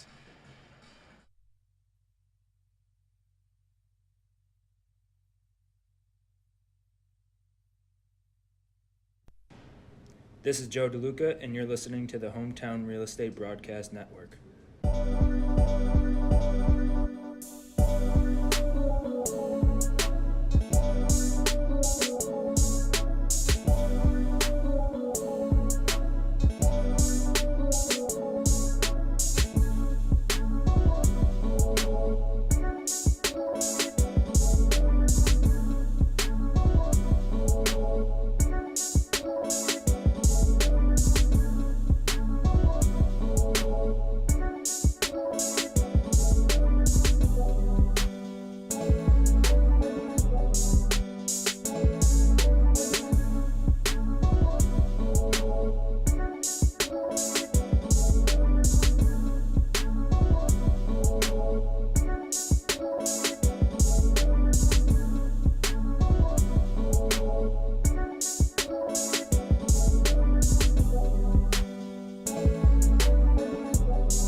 This is Joe DeLuca, and you're listening to the Hometown Real Estate Broadcast Network.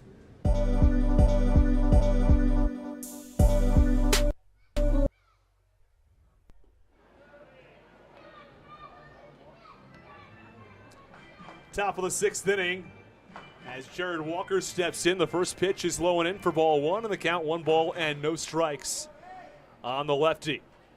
2-1 Blue Crabs. This game has been starved for runs. The 1-0 cut on and popped up foul, third base side, and out of play. Count a ball and a strike on the lefty. York scored the opening run, came way back in the bottom of the first, and gave the Revolution a 1-0 lead. They held that lead through the top of the 4th. That's when the Blue Crabs came through with the 2 RBI single from Joe DeLuca. 1-1 pitch to Walker's away. Count 2 balls and 1 strike. Each team has 3 hits.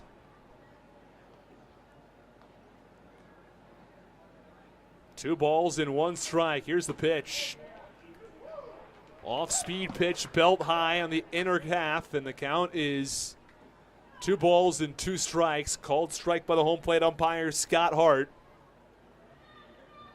who seems to have done a pretty good job tonight, all things considered. I mean, it's not easy being an umpire. That needs to be recognized. 2-2, a little bit upstairs. Count 3 balls and 2 strikes.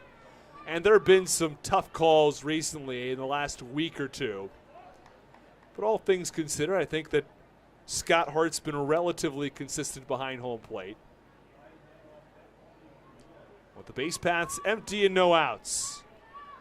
Walker leading off in the top of the 6th. Jorge Martinez doesn't like the call he gets from his catcher. 3-2 is away, ball 4.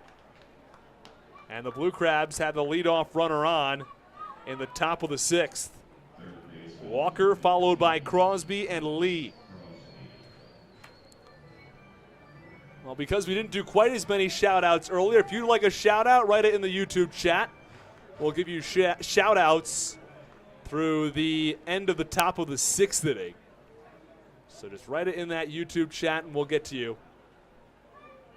We're happy to have everybody on hand with us this evening on the Hometown Real Estate Broadcast Network, live from Peoples Bank Park in York, Pennsylvania. The first pitch is a breaking ball, cut on and missed from Alex Crosby, who's been incredibly consistent. I think that's the word that encapsulates his performance, not only in the last week or so, where he's got a 5-game hitting streak, but throughout the course of the season, where he's hit .319. 0-1 pitch, way upstairs, and the count 1 ball and 1 strike on the lefty. Crosby also a sure-handed third baseman who made an outstanding diving catch ranging toward third base back in the bottom of the 4th inning. Runner goes. Pitch is cut on, popped up. In center field, the center fielder Lean can't find it. It's the left fielder, Mesa, who runs in and makes the catch. As the center fielder, Connor Lean, had no idea where it was. He threw his arms up, and the left fielder, Melky Mesa, with a heads-up athletic play, sprinting in from left field to make the catch in shallow center for the first out. Well, Jared Walker didn't quite know what to do. He went on the pitch. He saw Connor Lean didn't know where it was, so he stood between first and second base so that if it fell, he could get to second, but he didn't want to be too far off the base so he could be doubled up if Connor Lean did, in fact, find it. Ended up being Melky Mesa who made the catch, and it forced Jared Walker to get back to the bag quickly. First pitch swinging from Braxton Lee. Ground to first, on to second for 1, back on to first, the double play. A 3-6-1 double play to end the inning, perfectly turned. Nelly Rodriguez, the first baseman, fired to Elmer Reyes at second, who tossed back on to Jorge Martinez, the pitcher, who was covering at first base. That ends the top of the 6th inning. Jorge Martinez, the starter for York, has been very efficient. He's thrown just 88 pitches through 6th. You'd have to think he'll be back out for the 7th. Either way, we're finished with 5.5 as we go to the bottom of the 6th. It's 2-1 Blue Crabs. You're listening to Blue Crabs Baseball on the Hometown Real Estate Broadcast Network.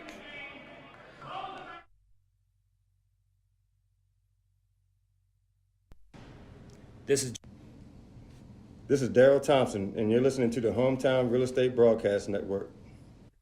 Chick-fil-A of Charles County has been a proud supporter of the Southern Maryland Blue Crabs since their inception in 2008. For years, they have sponsored the Southern Maryland Blue Crabs, America's prisoners of war and missing in action. In between the second inning of each game, there is a moment of silence brought to you by Chick-fil-A. The Southern Maryland Blue Crabs appreciate and respect not only Chick-fil-A, but all of those that have served our great country. The seat that they sponsor was made possible by Chick-fil-A of Charles County. Thank you so much, and visit any of your Charles County Chick-fil-A locations today.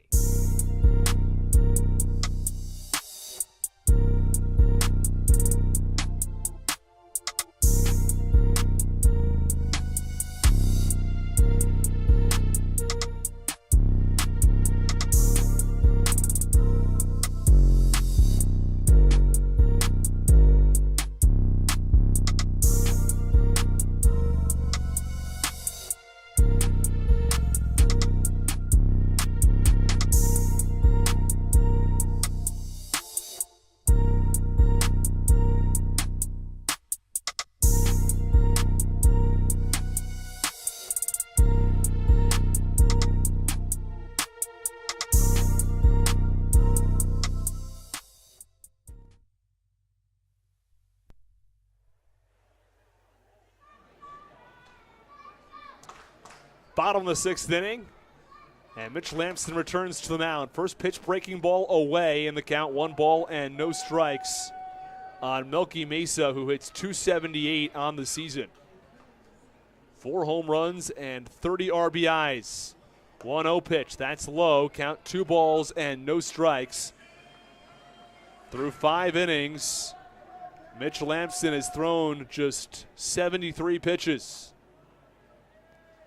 Here's the offering. Check swing. Home plate umpire Scott Hart said he went around, and the count 2 balls and 1 strike.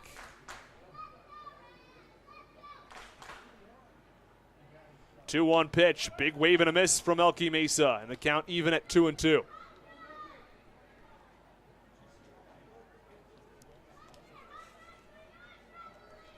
Ten strikeouts through 5 innings for the left-hander. Lamson, the 2-2, breaking ball, swing and a miss. 74-mile-an-hour curveball, and Mesa swung right over it. And there's 1 away in the 6th. That's strikeout number 11 for Mitch Lamson.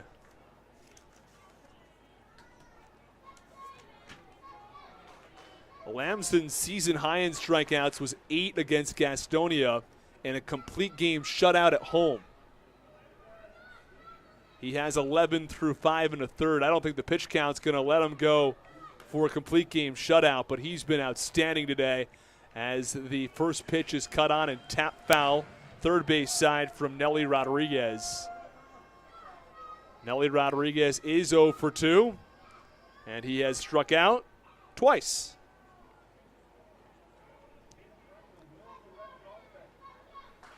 The 0-1, wave and a miss at a pitch that was outside. Again went off speed at 73, and the count 0-2.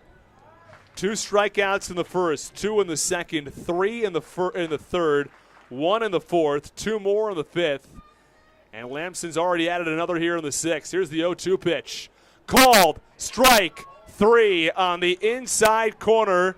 As he gets Nelly Rodriguez looking, it's Rodriguez's 3rd strikeout of the night, and Mitch Lamson is dealing. That's his 12th strikeout. And it comes to the point where you have to wonder, you just leave him in? And if he's pitching this well, what role does pitch count play in a game like this, where it's a 1-run game, and he's pitching incredibly well? He's got 12 strikeouts through 5 2/3. First pitch to Carlos Franco is a ripped foul, first base side, and the count 0-1. And Lamson's been working with a lot of off-speed pitches today. He's been going with change-ups, some sliders. Fastball rarely, as the 0-1 pitch is another breaking ball low and away. I think the majority of these are sliders that are clocking in at 73. The changeup's got a little more pace to it in the mid to upper 70s, and the fastball in the mid to low 80s. 1-1. It's a called strike on a 69-mile-per-hour curveball. And the count 1 ball and 2 strikes. Base paths empty, 2 outs. 2-1 Blue Crabs. 1-2 just low and away. And the count 2 balls and 2 strikes. Lamson's a 4-pitch pitcher. Fastball, changeup, curveball, and slider. 1 run from York in the first, 2 from the Blue Crabs in the fourth. The 2-2 pitch is swung on and rolled over to second. Wolanski fields. He tosses a routine throw to first base to end the 6th inning. Another 1-2-3 inning from Mitch Lamson. At the end of 6, it's the Blue Crabs 2 and the Revs 1. You're listening to Blue Crabs Baseball on the Hometown Real Estate Broadcast Network.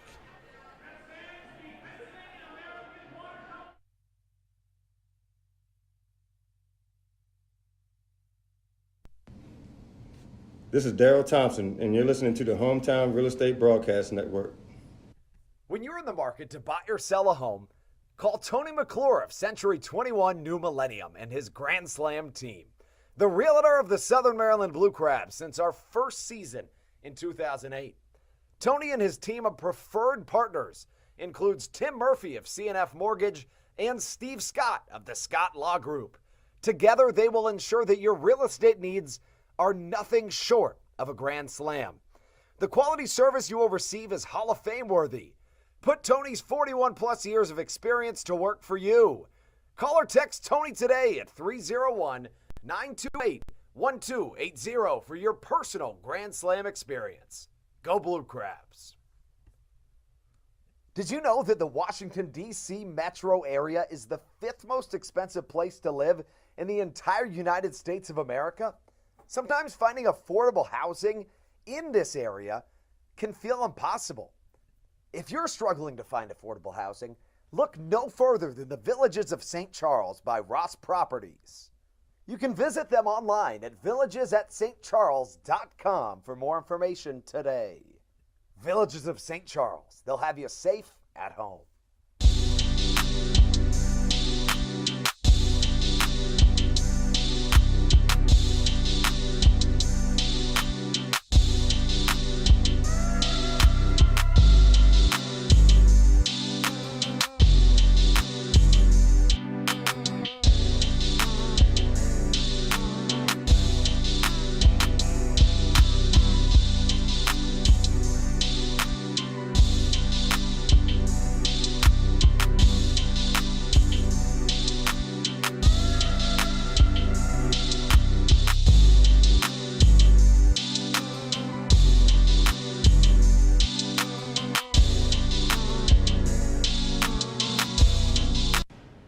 This is Joe DeLuca, and you're listening to the Hometown Real Estate Broadcast Network.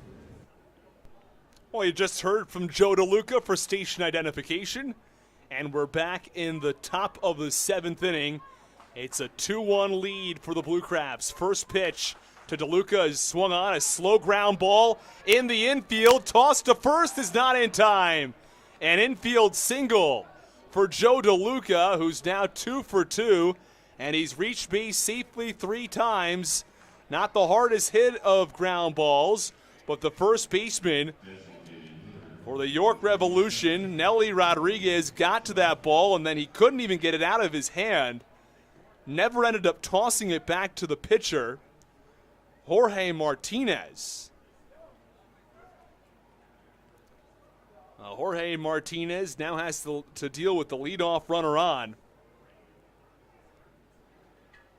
It is just the second time in this ball game the Blue Crabs have had the leadoff man on.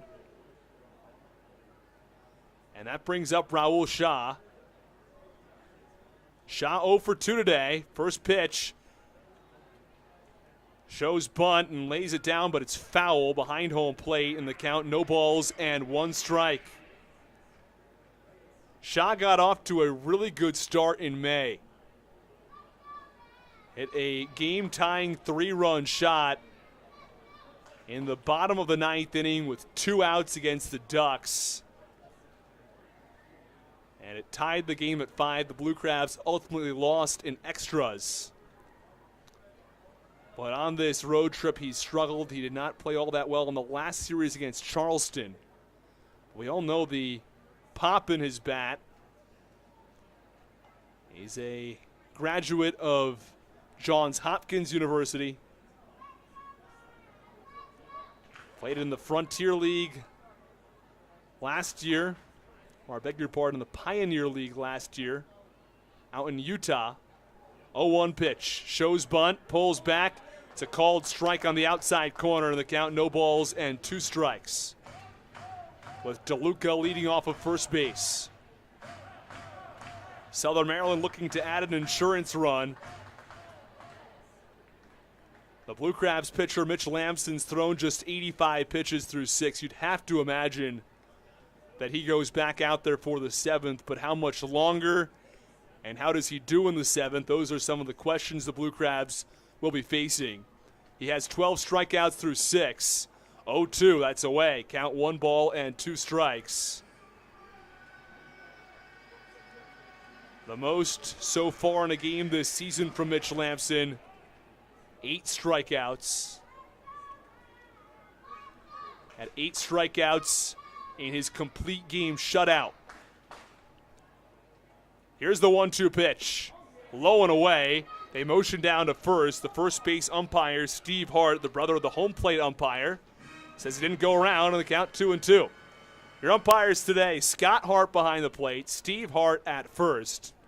And the third base umpire, Dave Snyder, is standing next to second base. Only 3 umpires. Have to accommodate. Those field umpires move around quite a bit. Well, after shot will be Baca. 2-2. Caught on, popped up foul. First base side out of play. The rain came through earlier. It was a 30-minute rain delay before the game. There were thunderstorms from around 5:30 to 6:15. Heavy at time, and by the time all the rain cleared, able to get the game started at 7:05. 2-2 pitch. Swing and a high pop-up. Oh, this one's drifting back to the warning track. At the wall, it's Troy Stokes who makes an over-the-shoulder catch for the first out.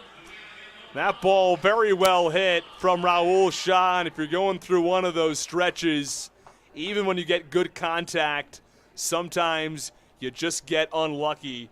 And on back-to-back at-bats for Shaw, his last time was a hard line drive to short. This time, a fly ball to deep right. Well, there is one away with the runner on first base. Brings up Michael Baca. He'll be followed by Jack Sundberg if necessary. Jorge Martinez has gone 6 1/3. He's allowed just 4 hits. The walk numbers are up for Martinez. He's traditionally not a guy who walks all that many batters, but Martinez has walked 3 today across 6 1/3. As Baca digs in. First pitch, breaking ball, and Baca was way ahead of it. Count 0-1. Coming into this start, Jorge Martinez had walked a total of 5 batters on the entire season. Never walked more than 2 in a game. 0-1 pitch is low to Baca. Count 1 ball and 1 strike.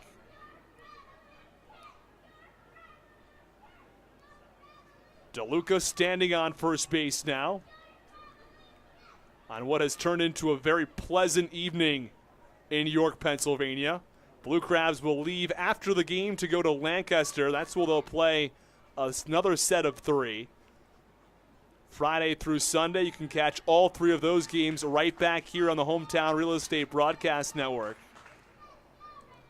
On Tuesday, the Blue Crabs return home. Runner goes, swinging a ground ball through the hole on the right side for a base hit. DeLuca around second. He pulls up at third. It's a 1-out signal for Michael Baca. And the Blue Crabs have runners on the corners with 1 out. That was the 99th pitch thrown by Jorge Martinez. You'd have to wonder how much longer the right-hander will get from his manager, Mark Mason.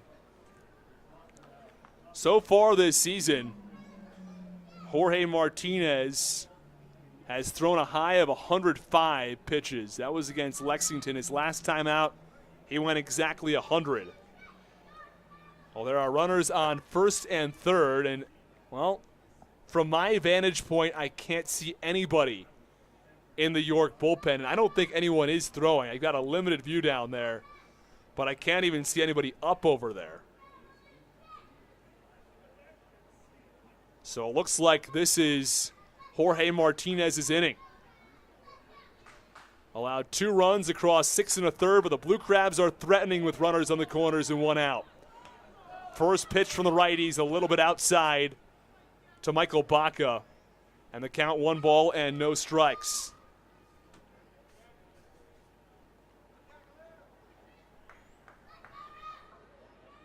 1-0, cut on and fouled back behind home plate. The count 1 ball and 1 strike now on the lefty. Blue Crabs coming to this one with a 26-10 record. The Blue Crabs had a 3-game winning streak going into last night's contest. 1-1. That's away. Count 2 balls and a strike. York snapped the win streak last night with the Blue Crabs looking to win their first series in their last 3 tries. The Blue Crabs won each of their first 9 series. They lost 2 out of 3 against Long Island. That was the start of the road trip. Split the series against Charleston, 2 apiece. 2-1 pitch. That's upstairs. Count 3 balls and 1 strike. And Michael Wolanski stands on deck. He's looking for his first hit in a Blue Crabs uniform. Now there's some action in the York bullpen as Josh Martin is up and throwing.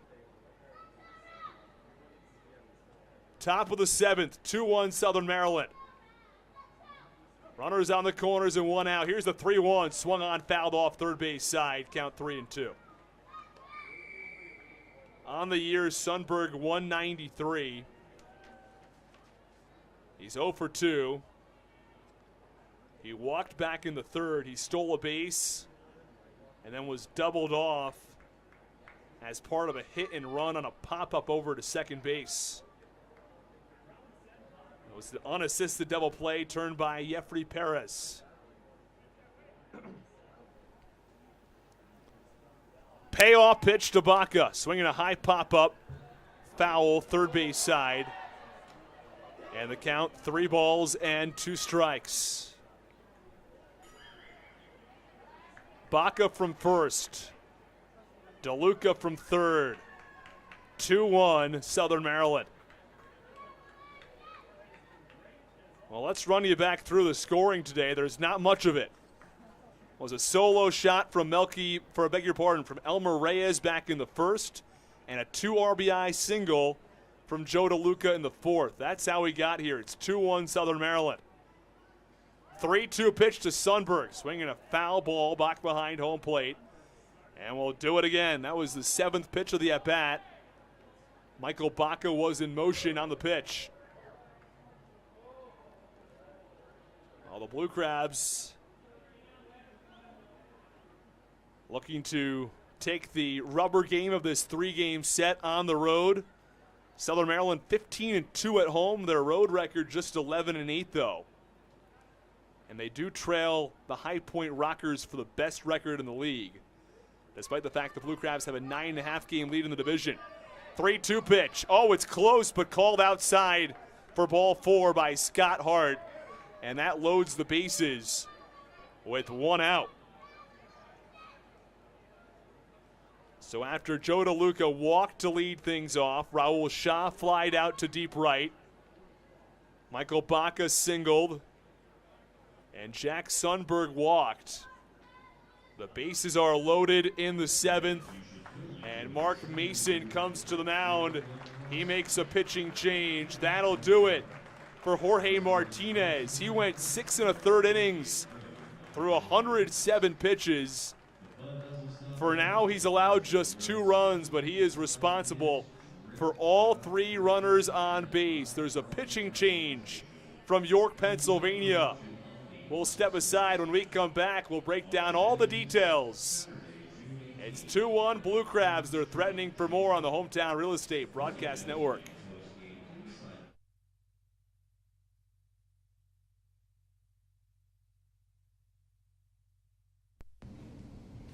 This is Daryl Thompson, and you're listening to the Hometown Real Estate Broadcast Network.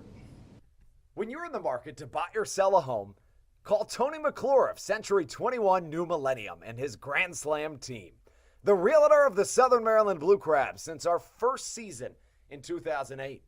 Tony and his team of preferred partners includes Tim Murphy of CNF Mortgage and Steve Scott of the Scott Law Group.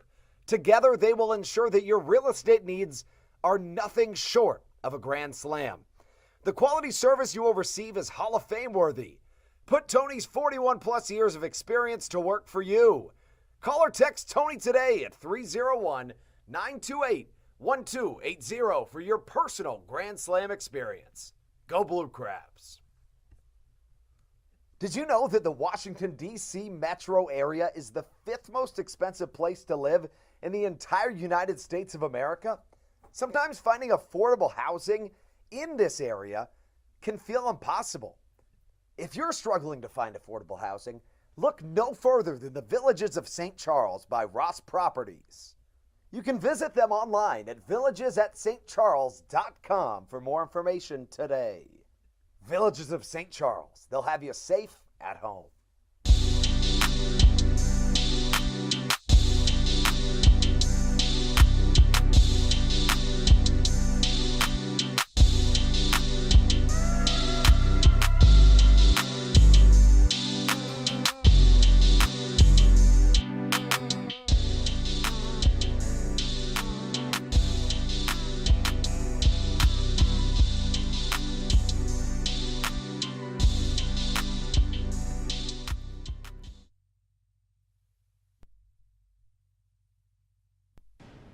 This is Joe DeLuca, and you're listening to the Hometown Real Estate Broadcast Network. Back in the top of the 7th inning, the base is loaded for the Blue Crabs with 1 out. 2-1 lead already. They're trying to add on to that advantage. First pitch, swinging a line drive from Wolanski into the gap in left center. 1 run scores. Now it's Baca from second. He scores. It's a 2 RBI single from Michael Wolanski, and the Blue Crabs have a 4-1 lead. Well, just like that, Josh Martin enters the game, and he allows a 2 RBI single right up the middle, tailing into left center. By the time that Connor Lean got there, there was no chance they could get Michael Baca, who scored from second base. DeLuca comes in from third. And it's the first hit in a Blue Crabs uniform for Michael Wolanski, and it's at a big moment as it gives the Blue Crabs a 3-run lead. Well, now it's Sundberg from third and Wolanski from first. The first pitch now to Collier is low.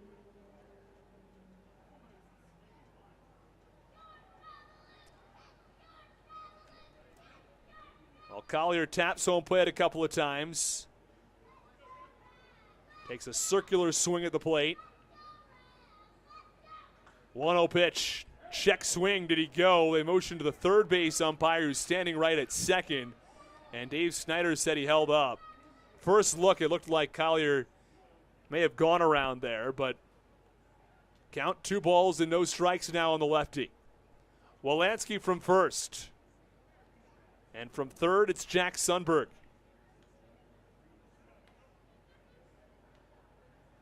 So a pair of 2 RBI singles. That's how the runs have scored for the Blue Crabs today. 2-0 pitch. Awfully close, but called upstairs and outside for ball 3.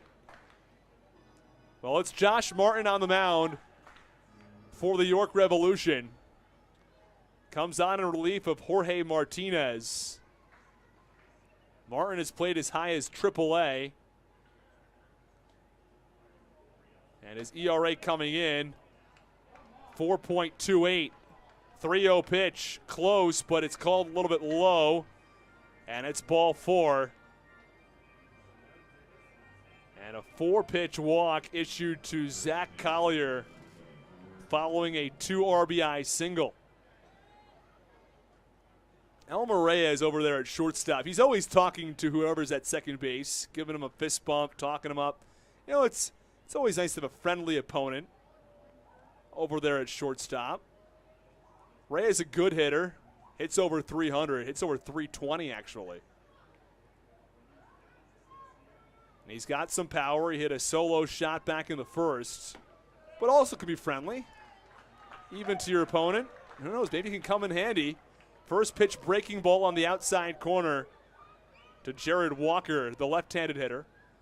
Bases are still loaded now with 1 out. A 2 RBI single from Michael Wolanski. He now stands on second base following the walk to Collier. 0-1 pitch, swinging a high fly ball. Deep right field, back to the warning track. It's off the high wall and left. 1 run scores. They wave around. Wolanski from second. He scores. It's a 2 RBI single from Jared Walker. And there are runners on the corners as the Blue Crabs have put up a 4 spot here in the 7th. A pair of 2 RBI singles. That was nearly a grand slam off the high wall and right, and probably is a grand slam at quite a few ballparks. But the high wall and left proved about 3 feet too high, and it's about 15 feet high down the right field line for Jared Walker, who drives in 2 runs. Sundberg from third, Wolanski from second. It's Zach Collier who goes first to third. First pitch now to Alex Crosby is swung on and missed. Jared Walker reaches for the second time today. Drives in his first runs of the game. Alex Crosby, 1 for 3. He doubled and came around to score back in the 4th. 0-1 pitch, cut on, shot foul. First base side, and the count 0-2. Well, Braxton Lee stands on deck, and barring a double play ball, the Blue Crabs will bat around here in the 7th. They've taken charge with a 6-1 lead. We'll run back through the inning after this pitch, with runners on the corners and 1 out.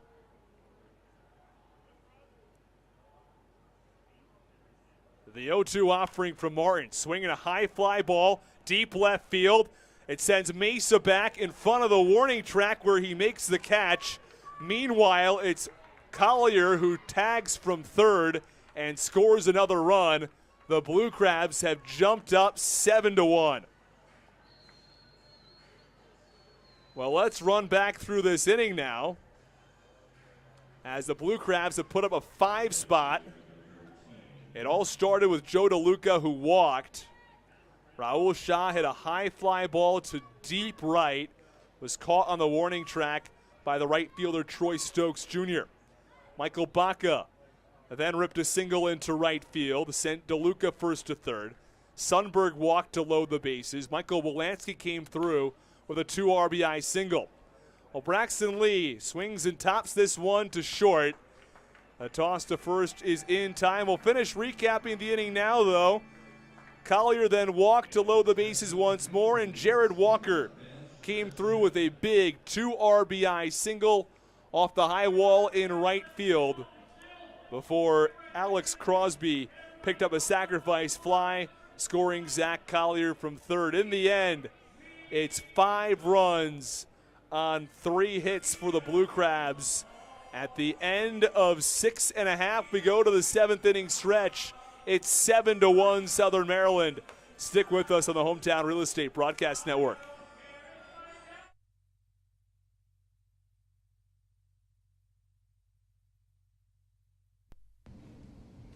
This is Daryl Thompson, and you're listening to the Hometown Real Estate Broadcast Network. Whether it's Chris Paul, Cliff Paul, Aaron Rodgers, or even the son of a former Blue Crab, Patrick Mahomes, you've seen many athletes endorsing State Farm. That's because your State Farm agent has your back through good times and not so good times. That's why all the Blue Crabs, Daryl Thompson, and the whole team trust State Farm with their insurance needs. State Farm is the company people have trusted for over 99 years to help life go right. Call your local State Farm agent, Greg Conklin, today at 240-776-4289.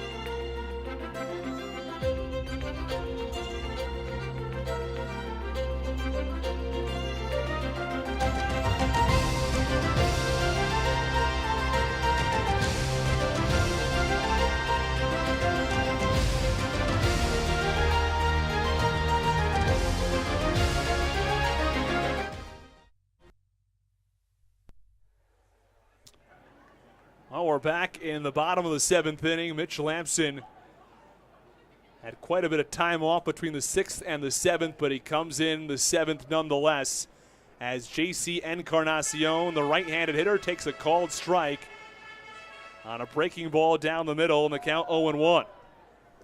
0-1 pitch. Big wave and a miss. Gets by the catcher, Joe DeLuca, but Encarnacion's not going anywhere. And the count 0-2.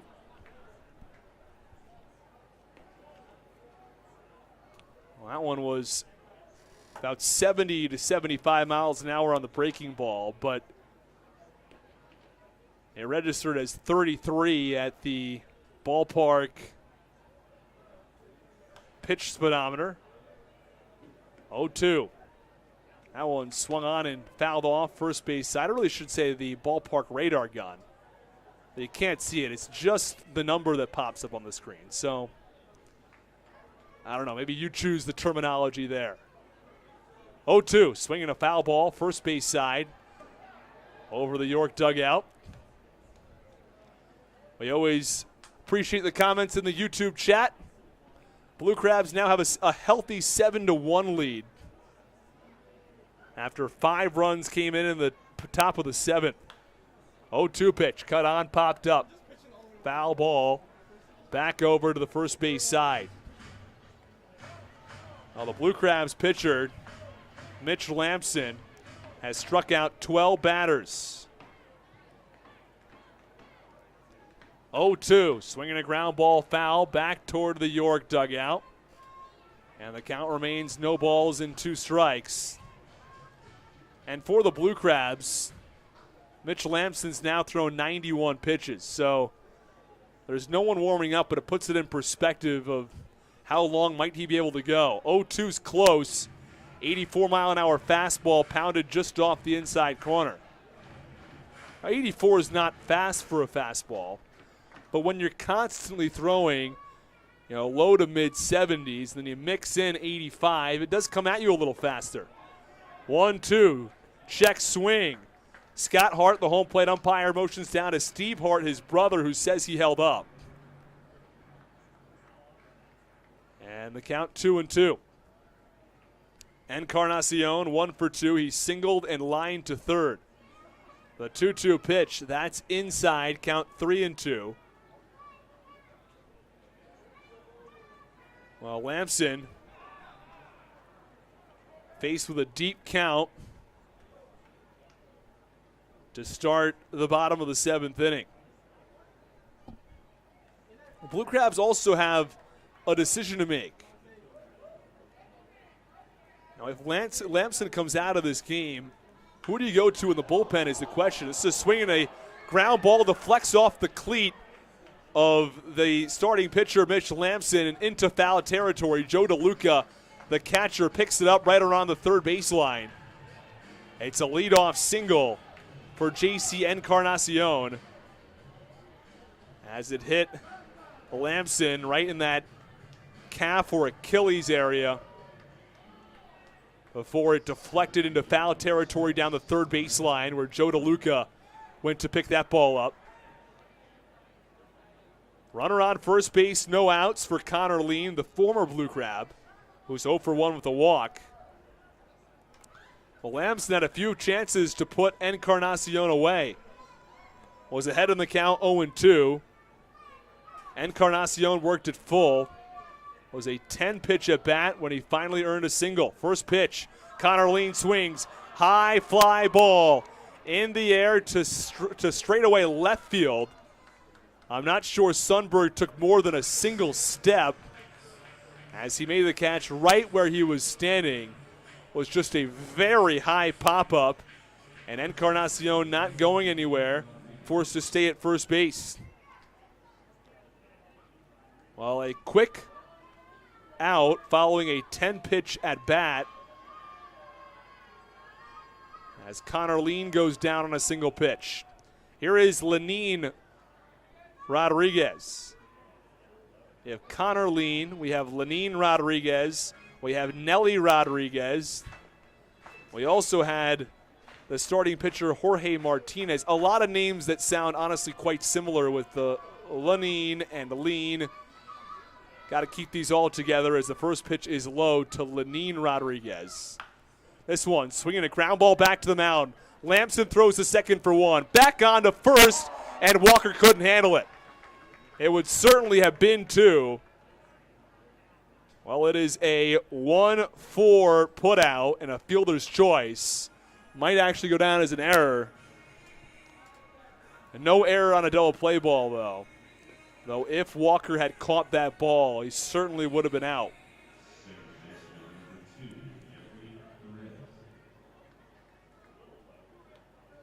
Well, there are runners. There's just the runner on first now with 2 outs. For the first time this inning, or this game, I should say, Mitch Lamson does not have a strikeout this inning. Brings up Jeffrey Perez. And this will be the 99th pitch of the outing for Lamson here in the 7th. First pitch is a ball up and away. And the count 1 ball and no strikes.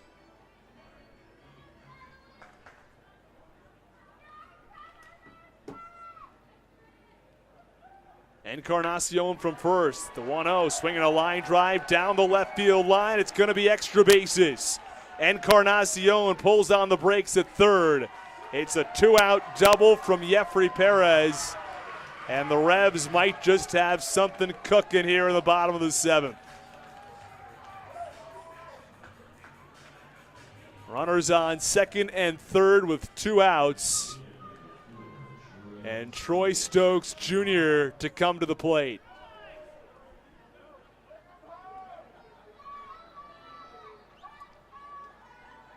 Well, Stokes has struck out twice. Also grounded back to the mound. He's 0 for 3.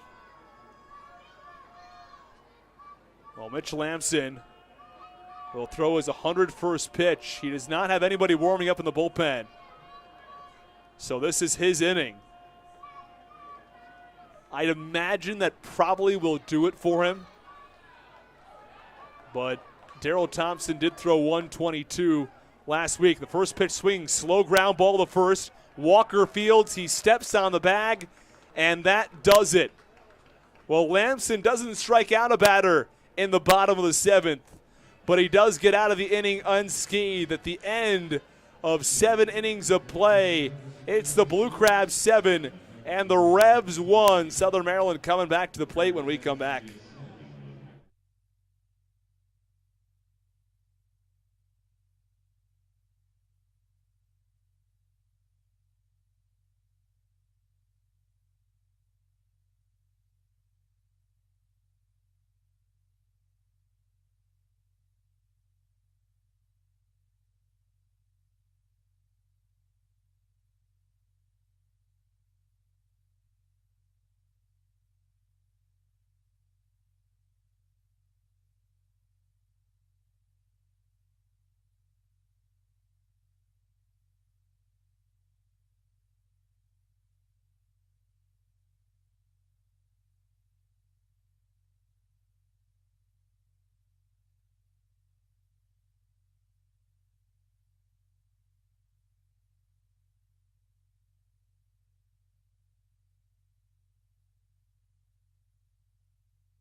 This is Coach Doug's, and you're listening to the Hometown Real Estate Broadcast Network.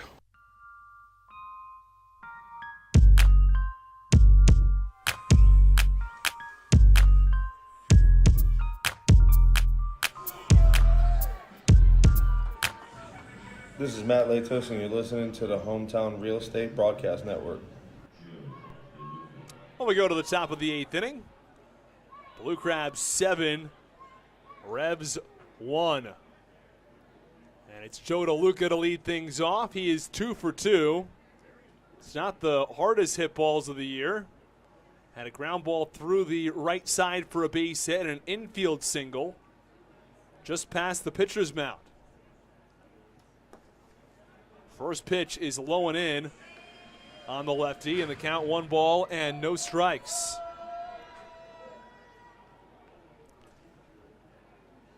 Well, DeLuca singled to start the 7th inning. It was part of a 5-run inning. 1-0 pitch. Big wave and a miss. Had a fastball low and in from the new pitcher, Isaac Sanchez. Sanchez pitched back in game 1 of this series. As the Blue Crabs have a healthy 6-run advantage. Here's the 1-1. That runs up and in. The count 2-1. Sanchez has a 7.41 ERA.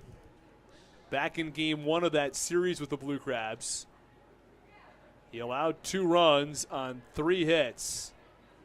2-1 pitch. Swing a high foul ball behind home plate over the press box here. A loud bang as it hit the roof. Count 2-2 on the lefty. We've seen his power. Hit 3 home runs between Monday and Tuesday night. Nearly hit one yesterday, about 6 inches foul down the right field line. 2-2, swing and a miss. Struck him out. He goes down swinging at a pitch low and in the dirt. And there's a 1 away in the top of the 8th inning. And that brings up Raul Shah. Well, Raul Shah is 0 for 3. It's not to say he's had a bad game, though. He's really hit the ball hard twice. First pitch is low for ball 1. Had a line drive to the shortstop. If it would have dropped, would have scored a run. Had a high fly ball to the warning track in right field. 1-0 pitch is swung on and fouled back to the netting. Count 1-1 on the righty Raul Shah. Base paths are empty in the top of the 8th. Let's run back through the scoring at this point. It's a little more eventful than it was the last time we went through this ball game. 7-1 Blue Crabs. It's Elmer Reyes who got things started for the Revs in the bottom of the first inning. 1-1 is swung on and rolled over to short. Fielded by the shortstop Reyes. He tosses to first in time to get Shaw by a step. And there are 2 outs in the 8th. Well, back to that last point. After Reyes homered, it was Joe DeLuca who singled through the right side. That scored Walker and Crosby. In the 7th, it was Michael Wolanski who ripped a line drive to left center. And that scored DeLuca and Baca. Jared Walker singled off the high wall in right. That scored Wolanski and Sundberg as the first pitch is a called strike on a breaking ball on the outer half to Baca. And then Alex Crosby hit a sacrifice fly. Well, the pitch swung on and a pop-up over to first. Nelly Rodriguez is there, and he makes the catch for the final out. The Blue Crabs go down in order 1, 2, 3, but they still have a 6-run lead, and it's Mitch Lampson back to the mound when we come back in the bottom of the 8th.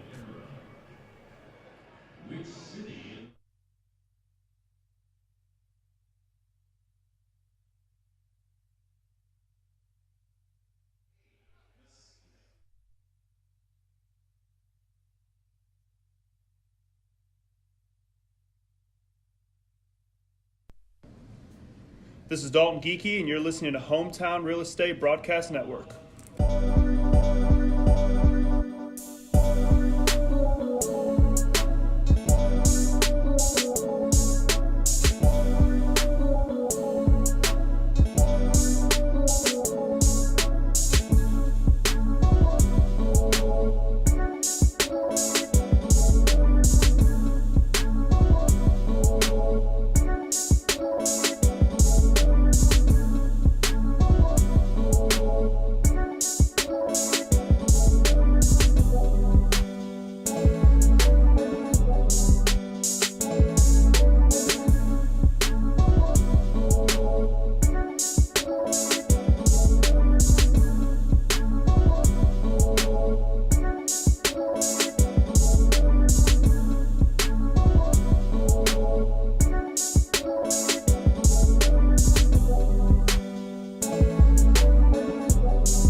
This is Matt Latos, and you're listening to the Hometown Real Estate Broadcast Network. Well, it's the bottom of the 8th inning, and it's Mitch Lamson who's back on the hill. Mitch Lamson has gone 7 strong, allowed 1 run on 5 hits. That was the 102nd pitch of the outing. The 0-1 is swung on and drilled foul down the third baseline. Or I beg your pardon, that was the 1-0. So now the count is 1-1. It was a foul ball off the bat of Elmer Reyes.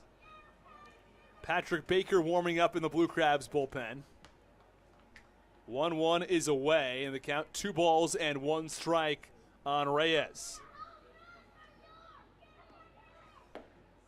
2-1, big swing and a miss, and the count 2 balls and 2 strikes. Well, there's a girl in the ballpark who's yelling, hit a home run for York. Well, Elmer Reyes has already done that, in fairness. He did that back in the first inning. And the 2-2, swinging a high pop-up. The second baseman, Wolanski, drifts back onto the outfield grass, where he makes the catch for the first out. And there is 1 away. Well, now she's asking the same of Melky Mesa, that she wants him to hit a home run for York. And he did so yesterday, so I sort of think he's off the hook as well. We'll have to find someone who's... Oh, he didn't hit a home run yesterday. I beg your pardon. So maybe he's not off the hook. First pitch swinging, and the count 0-1. 0-1 pitch. Big wave and a miss. Count 0-2. Lamson has already struck out 12 batters. He's looking for his 13th strikeout here. Here's the 0-2. Swinging a ground ball right back to the mound. It's snagged by Lamson. And he flips to first for the second out. 2 up and 2 down from the left-hander, who has now thrown 108 pitches. And here comes Nelly Rodriguez. He's 0 for 3 with a trio of strikeouts, at risk of earning the golden sombrero.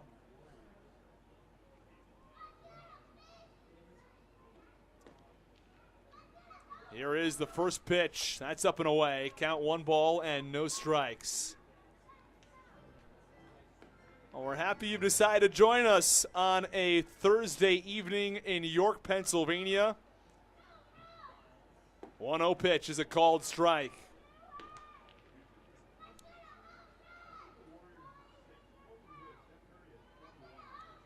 Base paths are empty with 2 outs. Had another comment in that YouTube chat as the 1-1 pitch is cut on and missed. Count 1-2. Blue Crabs diehard says, keep it up, Blue Crabs. If you are listening to the game and would like to comment in our YouTube chat, go ahead. We'd be happy to hear from you. The 1-2. Swinging a high chopper over to short. Baca Fields. He throws to first. It's in time.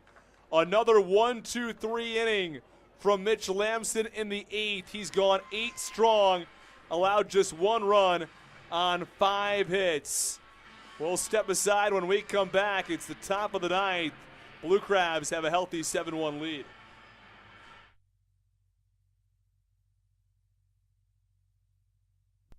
This is Coach Doug's, and you're listening to the Hometown Real Estate Broadcast Network. All Pawn is Southern Maryland's premier pawn shop and is the official pawn shop of the Southern Maryland Blue Crabs. Stop by and say hello today. They've been a part of the Southern Maryland community for 18 years. If you need some cash to hold you over, or if you're just doing some spring cleaning and want to clear some stuff out, please bring it by All Pawn and let them make you an offer. If you have broken jewelry or some that you just don't want anymore, please bring it by and they'll pay you more than anyone in the Tri-County area. They're located on 301 in White Plains, just south of DeMar Road. Go Blue Crabs!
Top of the 9th inning. It's Jack Sundberger comes to the plate.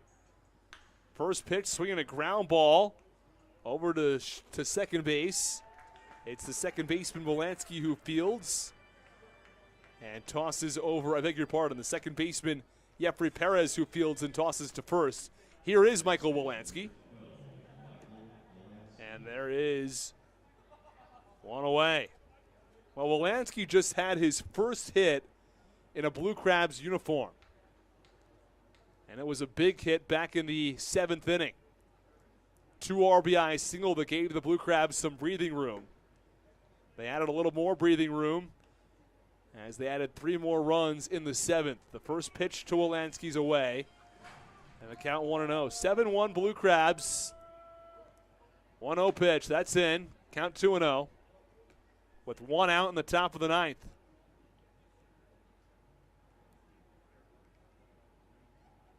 Alberto Rodriguez on the mound now for the Revs. He has a 7.98 ERA. 2-0 pitch, swinging a line drive. First base line, Troy Stokes out in right field. Gets a jump on it and makes the catch. Near the right field corner down the line. And there are 2 away. Well hit ball by Wolanski. But there are 2 outs now in the top of the 9th. And that brings Zach Collier to the plate.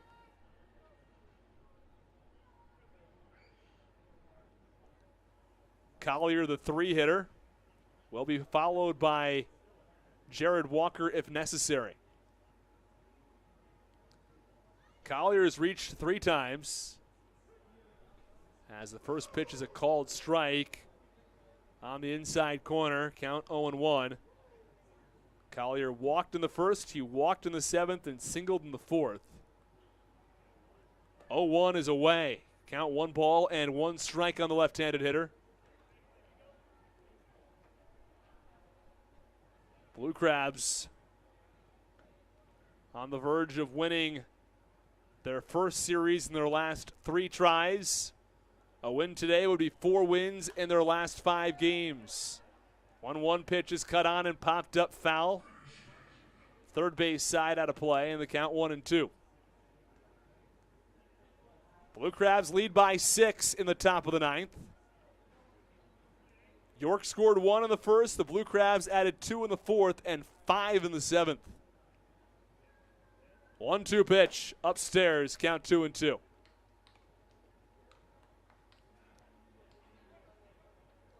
Well, we're happy to have you with us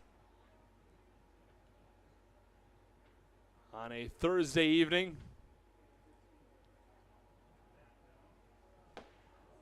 2-2 pitch came way up and in, and the count remains, or the count goes to 3 balls and 2 strikes. Base paths are empty in the top of the 9th. 3 balls, 2 strikes, 2 outs on the lefty Collier. 3-2 pitch, that's away, and it's ball 4, and Collier reaches for the 4th time today. Brings up Jared Walker, who hit a 2 RBI single back in the 7th.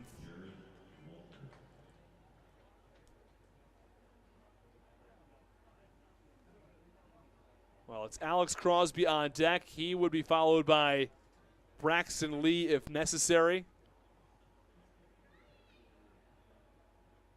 Runner on first base, 2 outs. The Blue Crabs already in a terrific spot, up 6 runs, 7-1 in the 9th. First pitch up and away. Count 1 ball and no strikes. Well, it's not so hot this evening in New York. It is humid, humidity at 85%. With the runner on first base and 2 outs. Here's the 1-0 pitch. That's away, and the count 2 balls and no strikes.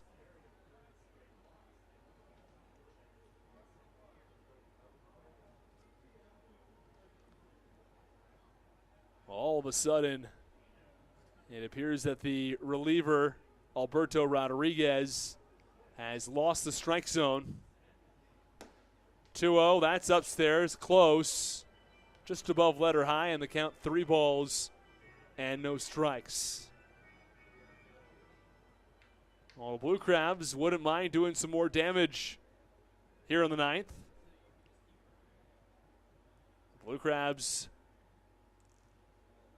won the last 2 games of the series against Charleston.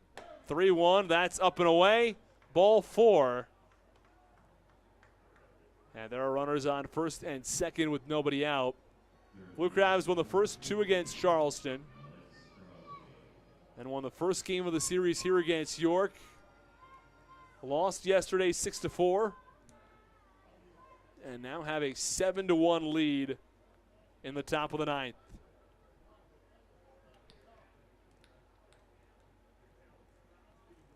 Well, Crosby digs in from the left side. 1 for 3 on the day with a double. He did score a run back in the 4th. First pitch way upstairs and inside. Count 1-0.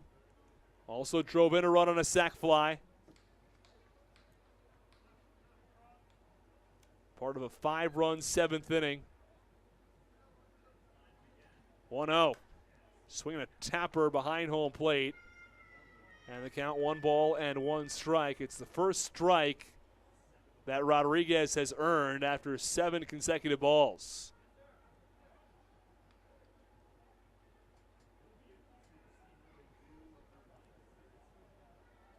Well, Walker At first base, Collier. At second base, and Crosby at the plate. 1-1 is up and away. Count 2-1 on the lefty Crosby. Blue Crabs have just 7 hits, but they've been productive with them. They've got 7 runs. York has 5 hits, but just 1 run to show for it.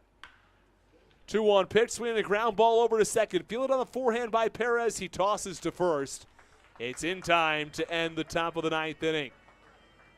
Well, we go to the bottom of the 9th, and it's Mitch Lampson who comes out of the dugout looking for the complete game.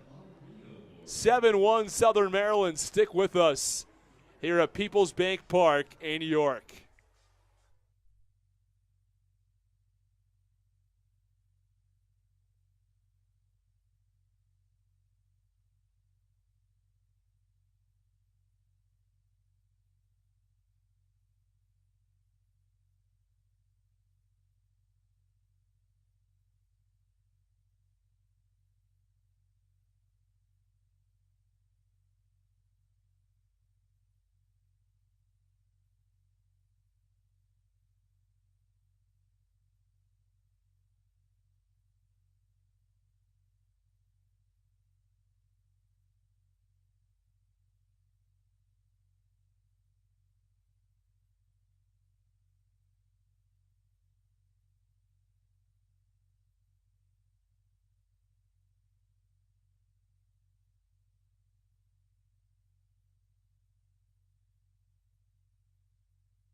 Well, we're back in the bottom of the 9th, and guess who's back out there? Well, it's Mitch Lampson, whose 70-mile-an-hour breaking ball is low and away for ball 1. 114th pitch thrown from Mitch Lampson. Here's the 1-0. Swinging a foul tip that deflects off the shoulder pad of the catcher, Joe DeLuca.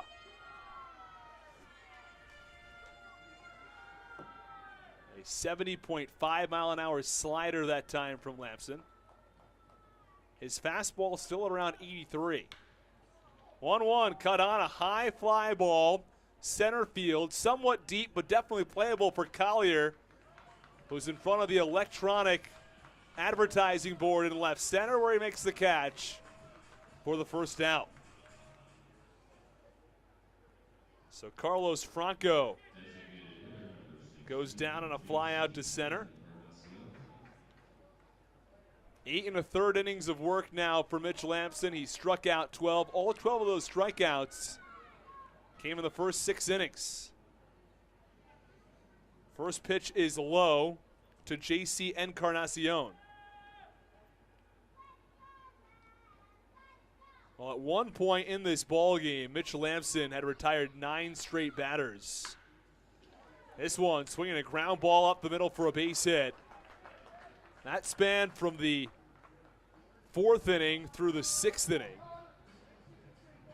Started with Encarnacion, and it went through Carlos Franco for J.C. Encarnacion. Picked up a single of his own, and he picks up another single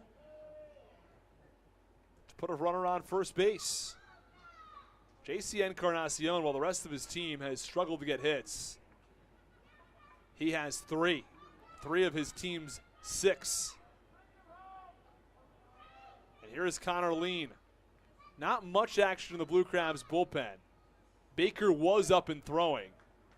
First pitch called strike.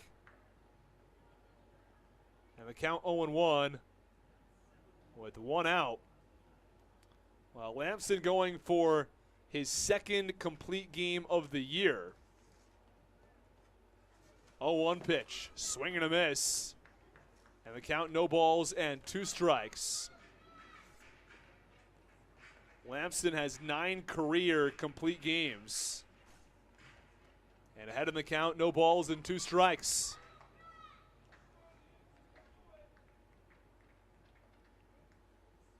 Runner on first base, 1 out. The 0-2 is low and in. DeLuca nicely blocks it to keep it in front of himself. And the count, 1 ball and 2 strikes.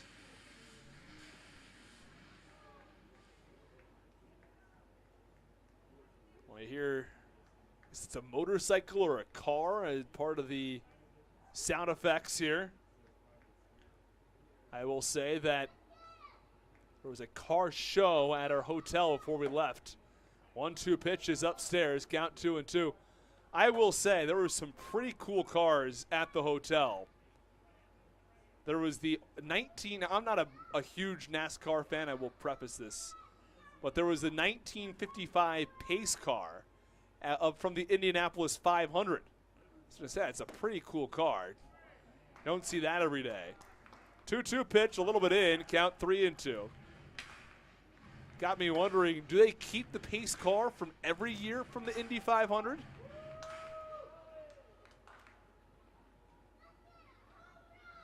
Well, either way, a runner on first base and 1 out. Here's the 3-2 pitch to Connor Lean. Called strike 3 on the inside corner.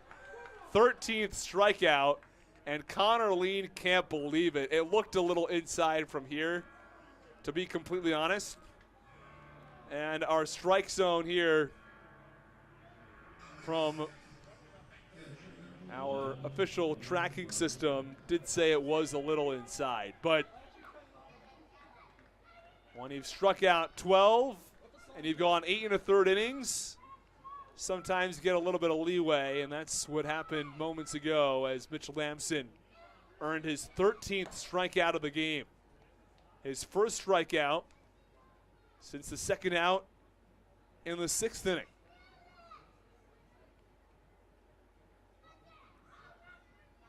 Well, here is Lenin Rodriguez trying to keep the evening alive for the Revs.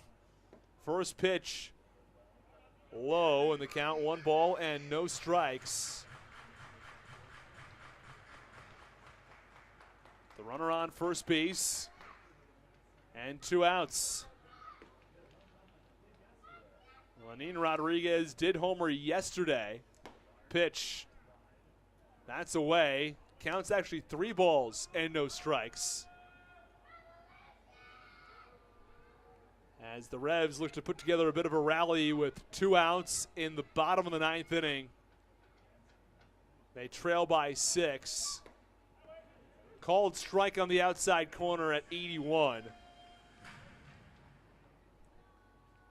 Yeah, a trio of fastballs to start against Lenin Rodriguez. They've all been 81 to 83.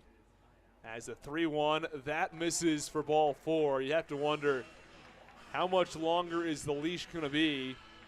And the Blue Crabs have a massive lead here with 2 outs in the 9th inning. But should something go south quickly, there is an arm warming up in the Blue Crabs bullpen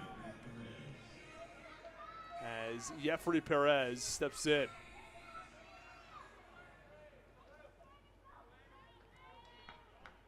So after Carlos Franco flied out to center, JC Encarnacion singled. Connor Lean went down looking, and Lenin Rodriguez works a walk. This will be the 130th pitch of the evening from Mitch Lamson.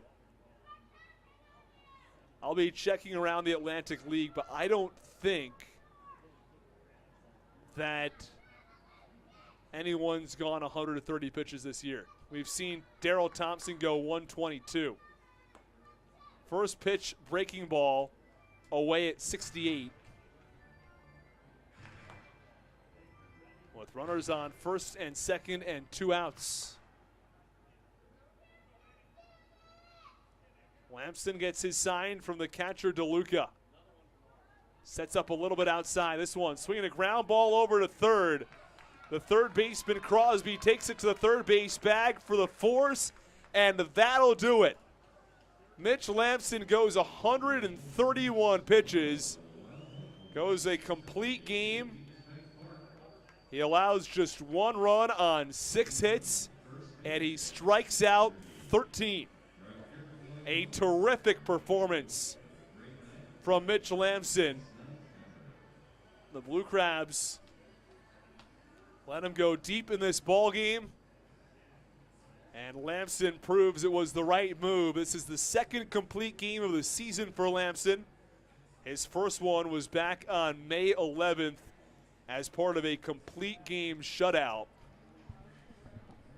And he allowed 1 run in the bottom of the first inning, found himself in some trouble in the second, but he worked out of it with a pair of strikeouts and a ground out. Lamson comes up with a big, complete game, allowing just 1 run on 6 hits as the Blue Crabs win this one 7-1. We'll step aside briefly. When we come back, we'll have a post-game show, I should say. And then we'll sign off for the evening. We'll see you tomorrow night in Lancaster, but stick with us. We'll be back in just a couple of moments.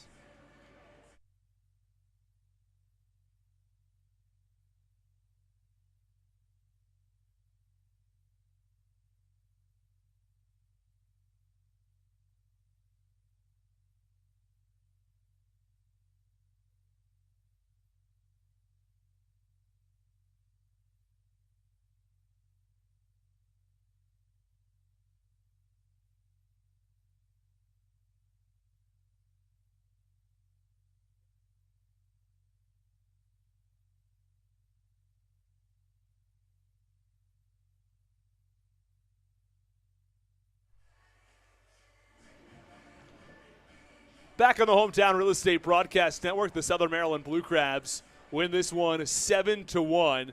Let's run back through the scoring and through Mitch Lamson's evening.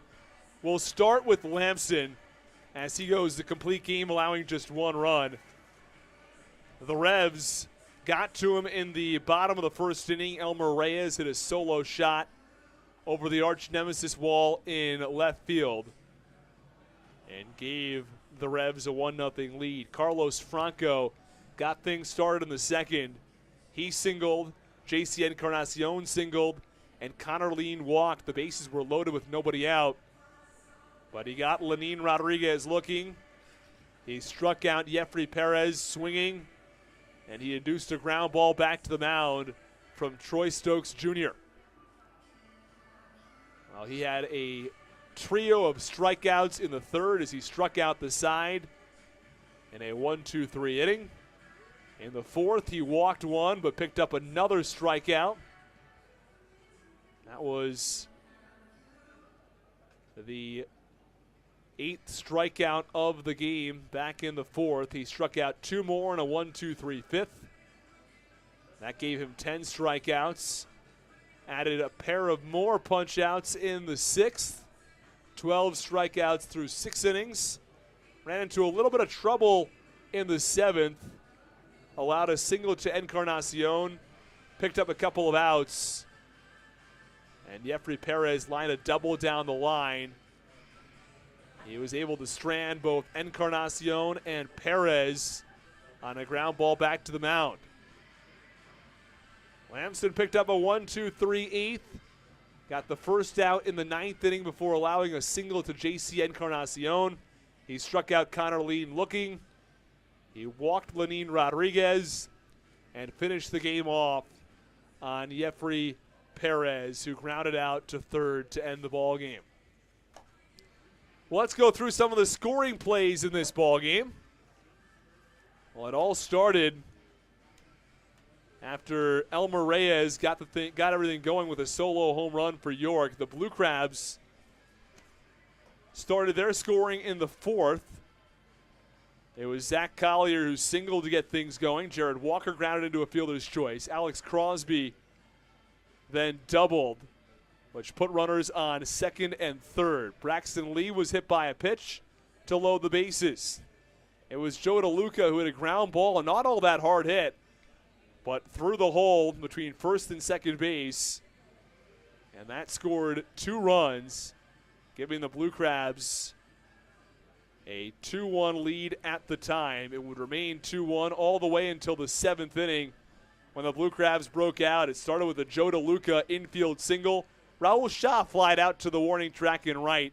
Michael Baca added a single of his own to put runners on first and third.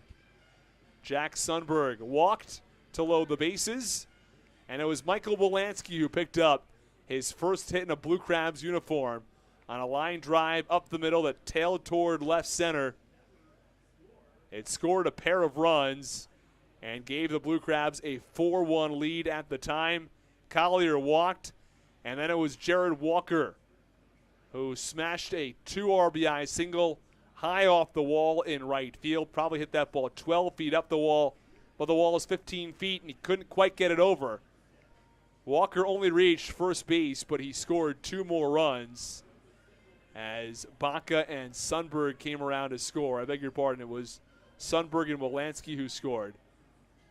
Collier came home from third on a sacrifice fly from Alex Crosby, and that was the extent of the scoring. Well, who had big games at the plate? Let's go back through it. Sundberg was 0 for 3. He walked once. He scored a run. Wolanski 1 for 5, had 2 RBIs on the single to center field. Zach Collier walked 3 times, on base 4 times. He was just 1 for 2. Walker was 1 for 3. He added 2 RBIs on the 2 RBI single to right. Crosby 1 for 4. He added a double and came around to score in the 5th. Also added a RBI on a sacrifice fly to center. Braxton Lee went 0 for 3 today. He was hit by a pitch. Joe DeLuca was 2 for 3. He added 2 RBIs on a 2 RBI single and scored a run. And Raul Shaw was 0 for 4 before Michael Baca was 1 for 4 with a run scored. The final line for Blue Crabs pitching, it was Mitch Lamson, who went 9 innings, a complete game, allowed just 6 hits and 3 walks, and 1 earned run. Well, that'll do it from us here in York, Pennsylvania at Peoples Bank Park. The Blue Crabs winners 7-1 over the York Revolution. Be back here tomorrow. Well, not here at Peoples Bank Park. We'll be across town in Lancaster for 3 games. We'll be back here on the Hometown Real Estate Broadcast Network and on YouTube and Facebook. So in that sense, we'll be back here, but not here in person at Peoples Bank Ballpark. We'll be in Lancaster to face off against the Barnstormers for 3 games on Friday, Saturday, and Sunday. Well, have a great night, everybody. The Blue Crabs winners of 4 of their last 5. As we sign off, and as always, say, let's go, Blue Crabs.